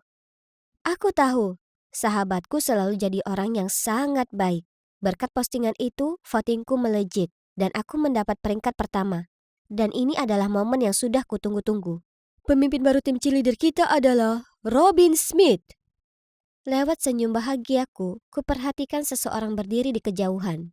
Itu Ellison. Melihatku, dia segera pergi, tapi untungnya aku berhasil mengejarnya. Ellison, terima kasih. Aku minta maaf telah menyakitimu seperti itu. Tidak, akulah yang harus disalahkan. Aku. Meskipun awalnya canggung, kami segera melewatinya, lalu berhasil bicara terus terang satu sama lain. Ellison minta maaf untuk semuanya. Kemudian dia memberiku selamat dan memelukku. Oh ya, sekarang berhubung akulah pemenangnya, aku bisa dengan percaya diri nyatakan perasaanku ke Steve, ya kan? Tak perlu, karena dia sudah lakukan itu untukku. Terima kasih telah berada di sampingku. Tapi Steve, aku masih penasaran bagaimana bisa kantung itu memenuhi semua permintaanku. Hal lainnya bisa dipahami, tapi MacBook itu luar biasa. Ya. Sepertinya aku sudah menelpon ibumu berpura-pura jadi guru dan memberitahunya kalau MacBook untuk pembelajaran adalah wajib. Hai, aku Viola. Dan hari ini adalah hari yang besar. Kalian tahu, ini adalah pertama kalinya aku berakting dalam film pendek yang luar biasa ini. Tapi, aku tak bisa fokus sama sekali. Kenapa, tanya kalian? Nah, itu karena aku baru sadar kalau aku ini tak nyata. Atau persisnya, aku hanya ada dalam imajinasi sahabatku. Kedengarannya aneh ya kan? Hingga kemarin, aku selalu mengira diriku ini manusia yang benar-benar normal. Biar ku ceritakan pada kalian awal mulanya. Ingatan pertama yang kupunya melibatkan sahabatku Harlow.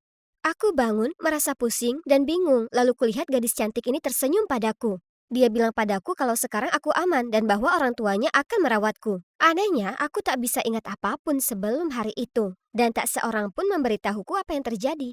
Aku hanya bisa menebak kalau mungkin aku ditelantarkan atau apa. Dan bahwa Harlow dan orang tuanya lah penyelamatku. Jadi, sejak saat itu, aku tinggal bersama keluarga Harlow yang menunjukkan kebaikan dan cinta kasih padaku. Saat aku pertama kali keluar dari rumah sakit, aku tak bisa lakukan apapun sendiri. Mulai dari hal pribadi seperti menyikat gigi dan mencuci muka, hingga tugas rumah seperti mencuci baju dan membuang sampah. Di saat itu, Harlow yang memandu dan membantuku. Seperti kakak perempuan yang peduli. Kemudian kami masuk ke SMP dan semua cowok-cowok mulai merayuku. Harlow selalu ada di sisiku untuk melindungiku. Dan dia bilang padaku kalau mereka tak akan suka cewek biasa saja dan membosankan sepertiku. Dan mereka hanya lakukan ini untuk bisa dekat dengannya. Karena dia itu sangat cantik. Jika aku harus membuat pilihan besar atau kecil, aku selalu mengkonsultasikannya dengan Harlow terlebih dahulu. Karena aku tahu dia tahu apa yang terbaik. Tapi akhir-akhir ini, kuperhatikan Harlow jadi pemarah terhadapku. Ketika aku dapat nilai esai bahasa Inggris yang lebih baik darinya, dia bilang padaku aku dapat nilai itu hanya karena gurunya kasihan padaku. Lalu dia segera pergi. Astaga, aku tak bermaksud membuatnya kesal. Dan itu sungguh tak adil jika guru tak memberinya nilai yang layak. Karena dia jauh lebih pintar dariku. Kemudian minggu lalu, cowok bernama Hank dari klub film di sekolah kami ini membuka audisi terbuka untuk proyek film pendeknya. Harlow sangat ingin bisa masuk, jadi kuputuskan pergi bersamanya sebagai dukungan. Menurutku audisi Harlow itu mengagumkan, tapi entah kenapa, dia tak dipilih. Aku hendak beranjak pergi juga, tapi kemudian Hank bertanya padaku apa aku ingin audisi. Jadi kulakukan. Dan kalian tahu apa? Kudapatkan peran utama. Aku sangat terkejut, dan begitu juga Harlow. Dia bersikeras kalau mereka cuma menipuku, dan bahwa aku sebaiknya tak terlibat. Karena untuk apa mereka pilih gadis berpenampilan biasa saja sepertiku untuk mainkan peran utama? Tapi tetap saja, aku ingin mencobanya. Kesempatan seperti ini tak datang 2 kali, ya kan? Jadi ku terima peran itu. Aku tahu Harlow khawatir mereka hanya mengerjaiku, tapi Hank dan krunya kelihatannya baik. Dan mungkin menurutnya penampilan biasaku ini sesuai untuk karakter itu, ya kan? Pagi hari sebelum hari syuting, ku minta Harlow meminjamiku gaun putihnya yang cantik untuk kupakai syuting. Harlow terlihat kesal saat dia berkata, "Kau tumpahkan kopi di gaun itu terakhir kali kau meminjamnya, ingat? Kau bahkan tak mau repot mengurusnya dan sekarang noda itu masih di sana." "Tak mungkin, aku ingat sudah mencucinya sebelum mengembalikannya padamu." Ya, kalau begitu kau salah ingat. Ini gaunku, jadi hampir tak mungkin aku akan lupa apa yang sudah kau lakukan terhadapnya, ya kan? Lalu dia pergi dengan marah. Aneh. Aku ingat memakai cuka untuk bersihkan noda kopi itu, karena aku butuh waktu lama sekali untuk menggosoknya bersih. Tapi itu benar kalau ingatanku tak semuanya bagus. Saat aku kecil, aku pernah menunggu di taman kehujanan selama lebih dari 1 jam. Hanya karena kukira Harlo menyuruhku bertemu dengannya di sana Sabtu sore. Kataku Minggu sore, aku ada latihan piano hari ini, konyol. Jadi mungkin aku salah ingat lagi, dan memang tak mencuci gaun itu untuknya? Hari itu di kelas matematika, Harlo ketahuan mengirim pesan, jadi guru menyita ponselnya. Saat istirahat, dia menyuruhku menyelinap ke ruang admin sekolah untuk mengambil lagi ponselnya. Tapi tentu saja kutolak karena aku terlalu takut lakukan hal semacam itu. Tak apa, tak ada yang bisa melihatmu, karena sebenarnya kau hanya ada dalam imajinasiku. Apa yang dia bicarakan? Apa maksudnya dengan itu? Selama sisa pelajaran, aku terus memikirkan tentang kata-kata Harlo.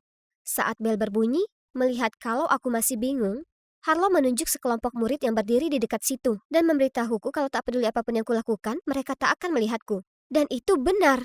Kemudian kulambaikan tanganku dan bicara ke mereka, tak satu pun melihat ke arahku. Aku bahkan menjentikan jariku di depan mereka, tapi mereka tak bereaksi sama sekali. Apa yang terjadi? Harlo memberitahuku karena dia membayangkanku, dia yang mengkontrol siapa yang bisa melihatku dan yang tidak. Kemudian dia bilang kalau aku masih tak percaya padanya, sebaiknya aku pergi ke ruang admin sekolah untuk mengambil ponselnya. Lalu aku akan lihat kalau dia memberitahuku yang benar. Pengawas sedang berdiri di seberang aula, tapi Harlo meyakinkanku aku tak akan terlihat baginya. Jantungku berdebar tak karuan, tapi aku berusaha menghilangkan kegugupanku dan lanjut mengambil ponselnya tanpa ketahuan. Wah, pengawas itu sama sekali tak melihatku. Jadi, apakah yang Harlo katakan itu benar? Aku hanya ada dalam imajinasinya? Itu artinya Harlo adalah orang yang menentukan apa yang akan terjadi padaku. Dan siapa yang akan kutemui? Dia pada dasarnya adalah pengarang dari cerita hidupku? Tapi, apa itu juga artinya aku tak punya kontrol akan kehidupanku sendiri? Ya, itu kalau aku memang punya kehidupan. Kemudian Harlo menerobos masuk ke kamarku dan berkata, "Kau tak pernah berpikir kenapa kau tak ingat apapun tentang orang tuamu dan tentang saat sebelum kau bertemu denganku, ya kan?" Itu karena aku kehilangan ingatan setelah kecelakaan. Tak ada kecelakaan, Viola. Kau tak punya ingatan sebelumnya karena itu adalah saat aku menciptakanmu. Karena aku ingin punya teman untuk kuajak bermain. Aku simpan kebenaran ini sebagai rahasia karena aku menyayangimu. Dan kau selalu mendengarkanku. Tapi kau sangat keras kepala akhir-akhir ini. Setelah Harlo pergi, kudapati diriku sendiri merasa sangat terpuruk. Ternyata seluruh hidupku bukanlah milikku. Tak heran aku begitu polos dan biasa saja. Aku hanyalah karakter pendamping dalam cerita Harlo. Setelah beberapa malam tanpa tidur, aku merasa tak ingin pergi ke tempat syuting film lagi. Dan sekarang toh sudah terlambat. Aku berbaring di ranjangku, menjauh ketika Hank menelponku menanyakan aku ada di mana. Aku hanya ada dalam imajinasi Harlo, jadi tak ada artinya syuting film. Hah? Kau ini bicara omong kosong apa? Berhenti bercanda, Viola. Kami kehabisan waktu di sini.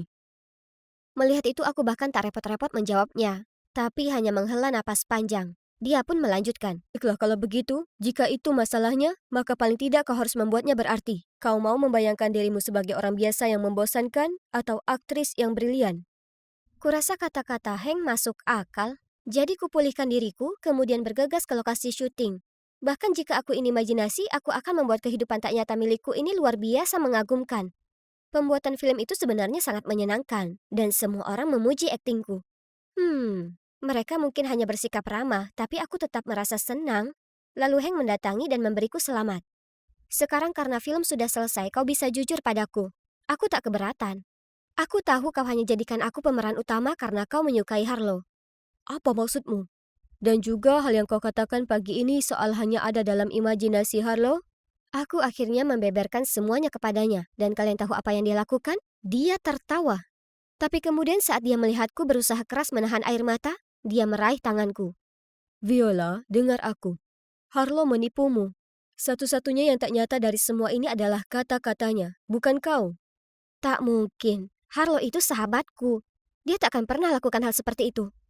Jika kau hanya ada dalam imajinasi Harlo, maka bagaimana mungkin kau masih bisa putuskan sendiri untuk muncul ke lokasi syuting pagi ini? Bagaimana bisa kau masih bertemu orang lain tanpa ada dia di dekatmu seperti sekarang? Harlo tak mungkin menulis naskah dengan semua detail sekecil ini, ya kan? Ayolah, Vi, pikirkan itu. Tapi kemudian ada waktu di mana Harlow membuatku tak nyata bagi orang lain. Kujentikan jemariku di depan mereka, dan mereka tak bereaksi sama sekali. Hank bertanya padaku siapa orang-orang ini, dan kuceritakan padanya. Dia bilang dia akan pastikan aku akan mengerti, lalu dia pergi. Ini membingungkan sekali. Aku tak bisa lagi bedakan apa ini nyata atau bukan. Hari berikutnya di sekolah, saat aku menyortir di lokerku, Hank menyeret cowok yang terlihat enggan menuju ke arahku. Aku mengenalinya. Dia bagian dari grup yang tak melihatku. Ayo, beritahu dia semuanya. Cowok itu beritahu aku kalau Harlow menyuap mereka untuk menipuku. Dia juga bilang kalau mereka alihkan pengawas supaya aku bisa masuk ke ruangan kerjanya tanpa ketahuan. Apa? Aku tak paham kenapa Harlow lakukan ini padaku. Hank pergi denganku untuk menghadapinya, dan dia pura-pura senyum dan berkata, Viola bodoh, itu cuma bercanda. Jadi bagaimana dengan kenyataan bahwa aku tak bisa mengingat apapun tentang waktu sebelum aku bertemu denganmu? Kau bilang tak ada kecelakaan. Itu juga bohong, ya kan? Aku tak pernah berkata begitu. Mungkin kau salah ingat lagi seperti waktu-waktu sebelumnya. Aku menganggapmu seperti adik, Viola. Aku takkan bohong padamu. Aku tak tahu apa yang bisa dipercaya lagi. Aku perlu sendiri sejenak. Ini semua terlalu berat untuk dimengerti. Jadi aku lari ke taman terdekat untuk menjernihkan kepalaku. Tiba-tiba, aku merasakan sesuatu yang dingin di sebelah pipiku. Itu Hank. Dia memberiku air dan menyuruhku untuk meminumnya dan menenangkan diri. Viola, kurasa Harlow memberimu gaslighting. Pada dasarnya dia melecehkanmu secara emosional untuk membuatmu mempertanyakan kewarasanmu sendiri. Aku tahu kau menganggapnya kakak, tapi dia sungguh toksik. Apa mungkin? Apa mungkin kalau Harlow tidak mementingkanku dari hatinya? Tapi apa yang dia dapat dari semua ini? Aku tak yakin kalau ini hanya karena dia ingin aku jadi bergantung padanya atau dia iri. Tapi bagaimanapun, mengetahui dia bisa menipuku seperti itu sungguh sangat menyakitkan. Aku tak ingin percaya kalau itulah yang sedang terjadi. Tapi setelah semua penjelasan, sangat jelas sekarang kalau Harlow melakukan gaslighting padaku. Dan sejak itu, aku berusaha menghindarinya sebanyak mungkin. Tapi ini cukup sulit mengingat kami berada di kelas yang sama dan tinggal bersama. Aku hanya berharap aku bisa tumbuh besar dengan cepat supaya aku bisa kuliah dan tinggalkan rumah ini. Paling tidak ada berita baiknya. Film Hank yang kubintangi mendapat perhatian di YouTube. Dan dia bahkan terpilih untuk datang di festival film pendek dengan maksud mendukung para pembuat film muda berbakat di kota ini. Kemudian suatu hari, aku tiba di rumah dari sekolah melihat orang tua Harlow minum kopi dengan seorang wanita asing. Hah? Dia sungguh terlihat mirip denganku. Tiba-tiba, dia berlari ke arahku dan mendekapku dalam pelukannya. Oh, sayang. Kau tak tahu berapa lama aku sudah menunggu untuk momen ini. Setelah mengalami banyak kebingungan, penemuan yang mengejutkan dan emosi, akhirnya aku tahu kebenaran sesungguhnya. Ternyata saat aku berusia 7 tahun, ibu membawaku dalam perjalanan kapal pesiar. Hanya saja ada kecelakaan mengerikan, jadi kami naik sekoci menuju pantai. Tapi ibu lalu terjatuh dan akhirnya diselamatkan kapal yang lain. Kami berdua mengalami hilang ingatan. Nyatanya, ibu hanya ingat siapa aku ketika ia melihat film pendek yang kubintangi di YouTube. Lalu ia melacakku kemari. Setelahnya, aku kembali ke kehidupanku bersama ibu kandungku. Dan coba tebak apa? Sekarang aku sadar betapa hebatnya aku. Aku bersyukur kepada orang tua Harlow yang merawatku. Tapi aku masih belum bisa memaafkan Harlow. Aku masih berusaha karena aku tahu dia tak sepenuhnya jahat. Tapi ini akan butuh waktu. Aku juga merasa sangat bersyukur ada Hank di sisiku untuk membantuku menemukan kepercayaan diri dan menghargai nilai diriku sendiri. Dia bahkan bilang aku bisa berada di proyek film selanjutnya, yang mana membuatku sangat bersemangat. Senang mengetahui kalau aku ini sebenarnya nyata dan berada di luar pikiran Harlow. Dunia ini milikku, dan siapa tahu, mungkin suatu hari nanti aku akan menjadi seorang aktris profesional.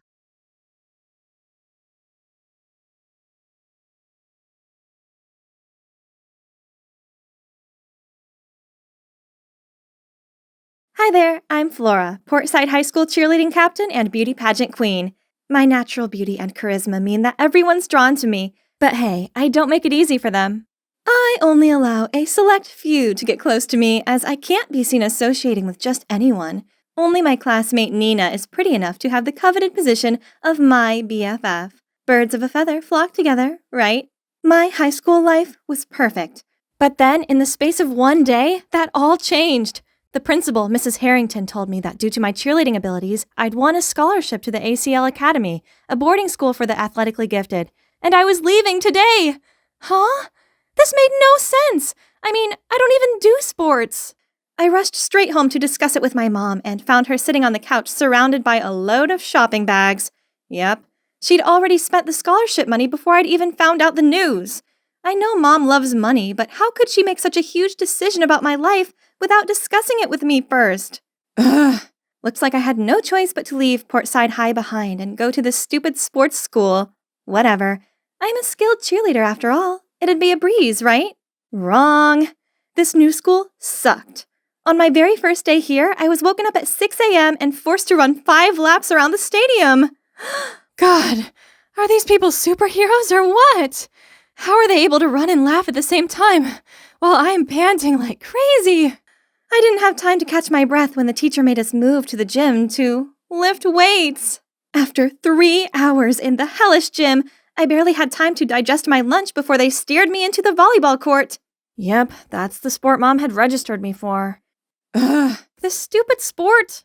Finally, nighttime arrived, and I managed to crawl my aching body back to my dorm. God save me from this living nightmare. Suddenly, the door opened, and in stepped my 3 roomies, aka my volleyball teammates. Honestly, I don't even know if I could call them girls or not. One has super short cropped bangs, one doesn't say much and shuffles more than walks, and one wears clothes so baggy they resemble a tent. Obviously, I'm way out of their league. And you know what they all have in common? They're always sweaty. So gross. Come to think of it, I have to go take a shower ASAP. Otherwise, I might turn into one of them. Fresh out of the shower, I called Nina and blurted out how exhausted I was and how much I missed our school.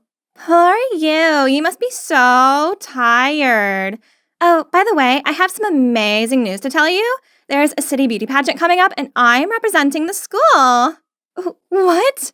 But I won the school beauty contest. Yeah, you did.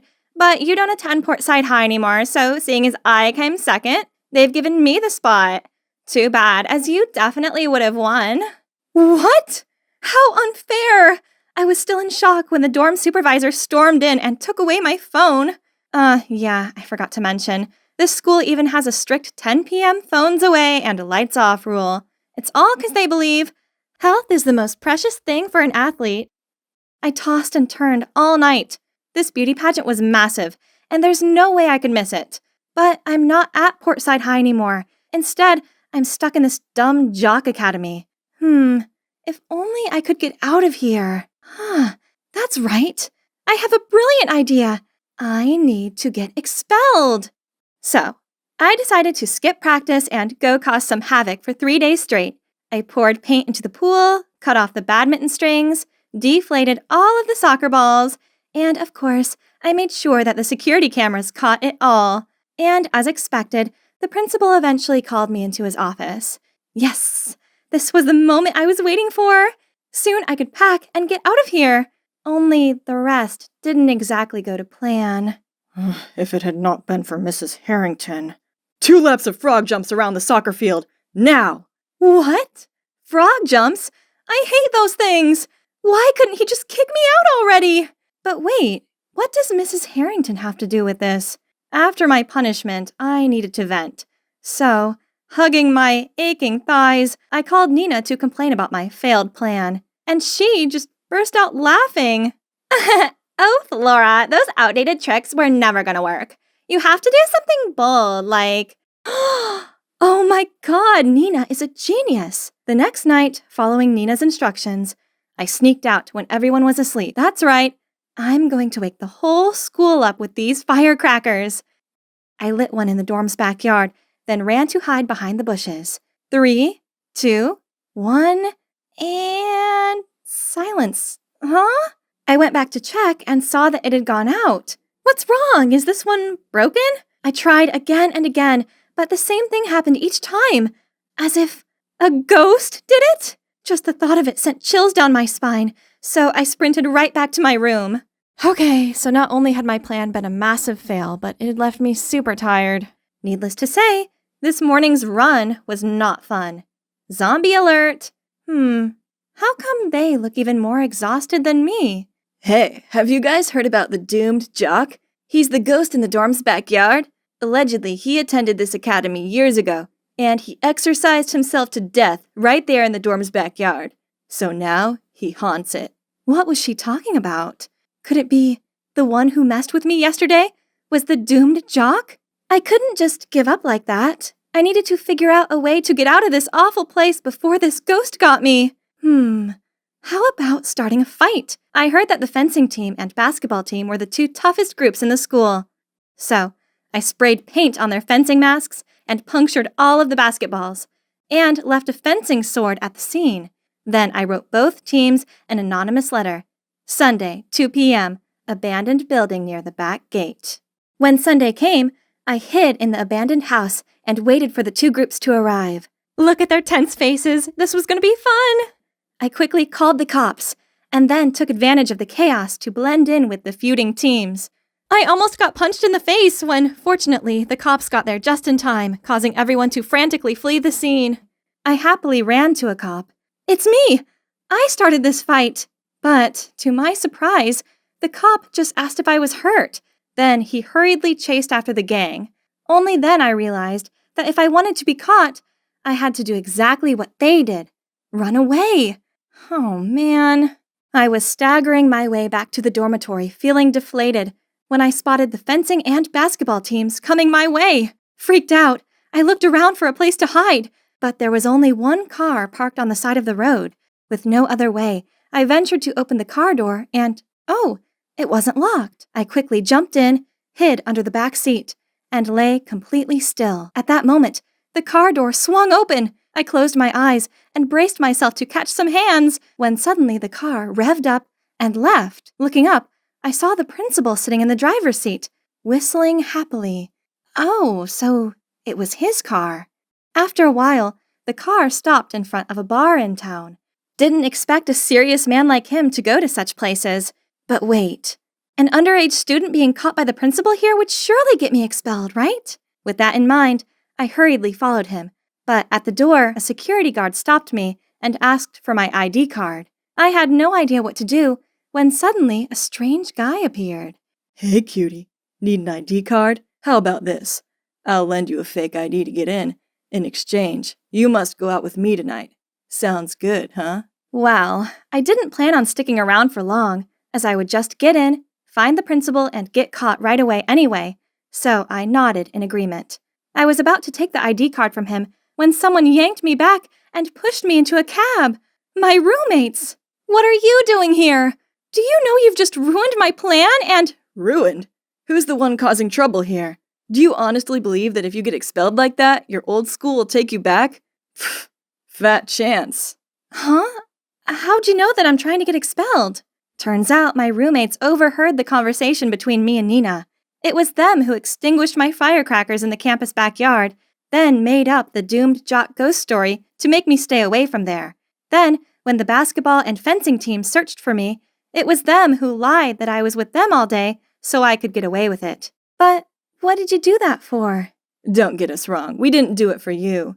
We did it to protect the school's reputation. Then they started telling me that, for the last few years, due to bad achievements, our school was on the chopping block to make space for industrial areas. The only way to convince the city council to keep our school was by winning the state's upcoming sports competition. We've all played sports for all of our lives. Sport is everything to us. If our school closes, we don't know where we'd go. That's why when we saw you being lazy and messing about, we couldn't just sit back and watch. Oh, I had no idea about this. Suddenly, I felt so guilty. I mean, of course I don't want to ruin their futures. I then also opened up to them and told them all about the beauty pageant. They insisted there must be a way to join the pageant without returning to my old school. So they searched around on Google, and guess what? Turns out the pageant accepts free candidates too, which means no school registration needed. What else could I wish for? I immediately signed up for it, and as a thank you to my new friends, I started making an effort at playing volleyball. I'm a tall girl, so my training position is a right side hitter. And you know what? There is this satisfaction whenever I was able to block a ball. Not gonna lie, this is much more interesting than I thought. That weekend, I went to the city to pick out some dresses for the beauty contest. I found myself immersed in racks of gorgeous gowns when a familiar voice startled me. How about this one, Mom? Stunning, sweetie. You're the most beautiful girl in this world. I don't know what possessed them to pick Flora over you. But no need to worry this time, as I have sent her far away. Yeah, that's where she belongs. I'll show them who's the true beauty queen now. What? No way! My old school principal is Nina's mom? And transferring me to the sports academy was part of her plan, just so her daughter could go to the pageant? I was fuming, so as soon as Mrs. Harrington went outside to take a call, I walked straight over to confront Nina. I can't believe you're like that. Nina looked shocked at first, but then smirked as she said, Like what? Like someone who's far prettier, more talented, and crown-worthy than you? Thanks, sporty girl. I shoved past her and stormed out of there. Wait for it, Nina. We'll soon see who the real winner is. The next few weeks were crazy busy with volleyball practice and the pageant preparations. I may have only been a reserve, but I still wanted to give it my all to motivate the team. The sports competition soon arrived, and after 2 days of competing, the fate of the school came down to the final match. Our volleyball game! Talk about intense. It sucked it was on the same day as the beauty pageant, as I would have loved to be able to cheer them on from the player bench. But then, disaster struck. The girl who plays right side hitter sprained her wrist and couldn't play. The whole team looked so worried, and that made my heart ache. There was only one thing for it. I'd replace her. If I was quick, I could still make it to the beauty pageant afterward. Come on, Flora. Stay focused. Just 1 point left, and we'd win. Suddenly, the ball came flying at me. This was it. I hit it with all my might and... Score! We won! I was busy celebrating our victory when everyone suddenly asked me about the beauty pageant. Oh my God! I almost forgot! The match went on longer than I thought it would. My friends dragged me into the taxi, but when we got there, the show was already coming to an end. And worst of all, guess who was standing there wearing the winner's crown and looking all smug? Yep, Nina. Did you come to congratulate me? Thanks, bestie. Oh, you guys must be Flora's new friends. That figures. How cute. Stop the act, Nina. Yes, they are my friends. They're not fake, and they're 1,000 times more interesting than you. Say whatever you want, but I'm a beauty queen now, and you're no longer at the same level as me. My friends started clenching their fists, so I quickly pulled them away before anything happened. Right at that time, an announcement came across the speaker. Attention, pageants. We've just discovered signs of voter fraud. Please stay inside the hall and await further confirmation. About 30 minutes later, the truth finally came out. Turns out, Nina's mom had paid for the voting texts. Needless to say, Nina had her crown taken off her immediately, and Mrs. Harrington also lost her principal job. What goes around comes around, right? As for me, I'm not bothered about beauty pageants anymore. Instead, I have a new hobby, volleyball. Turns out I'm pretty good at it, and who knows, I might even become a professional player. And you know what the best part of all this is? I now have true friends by my side who I know will be willing to help me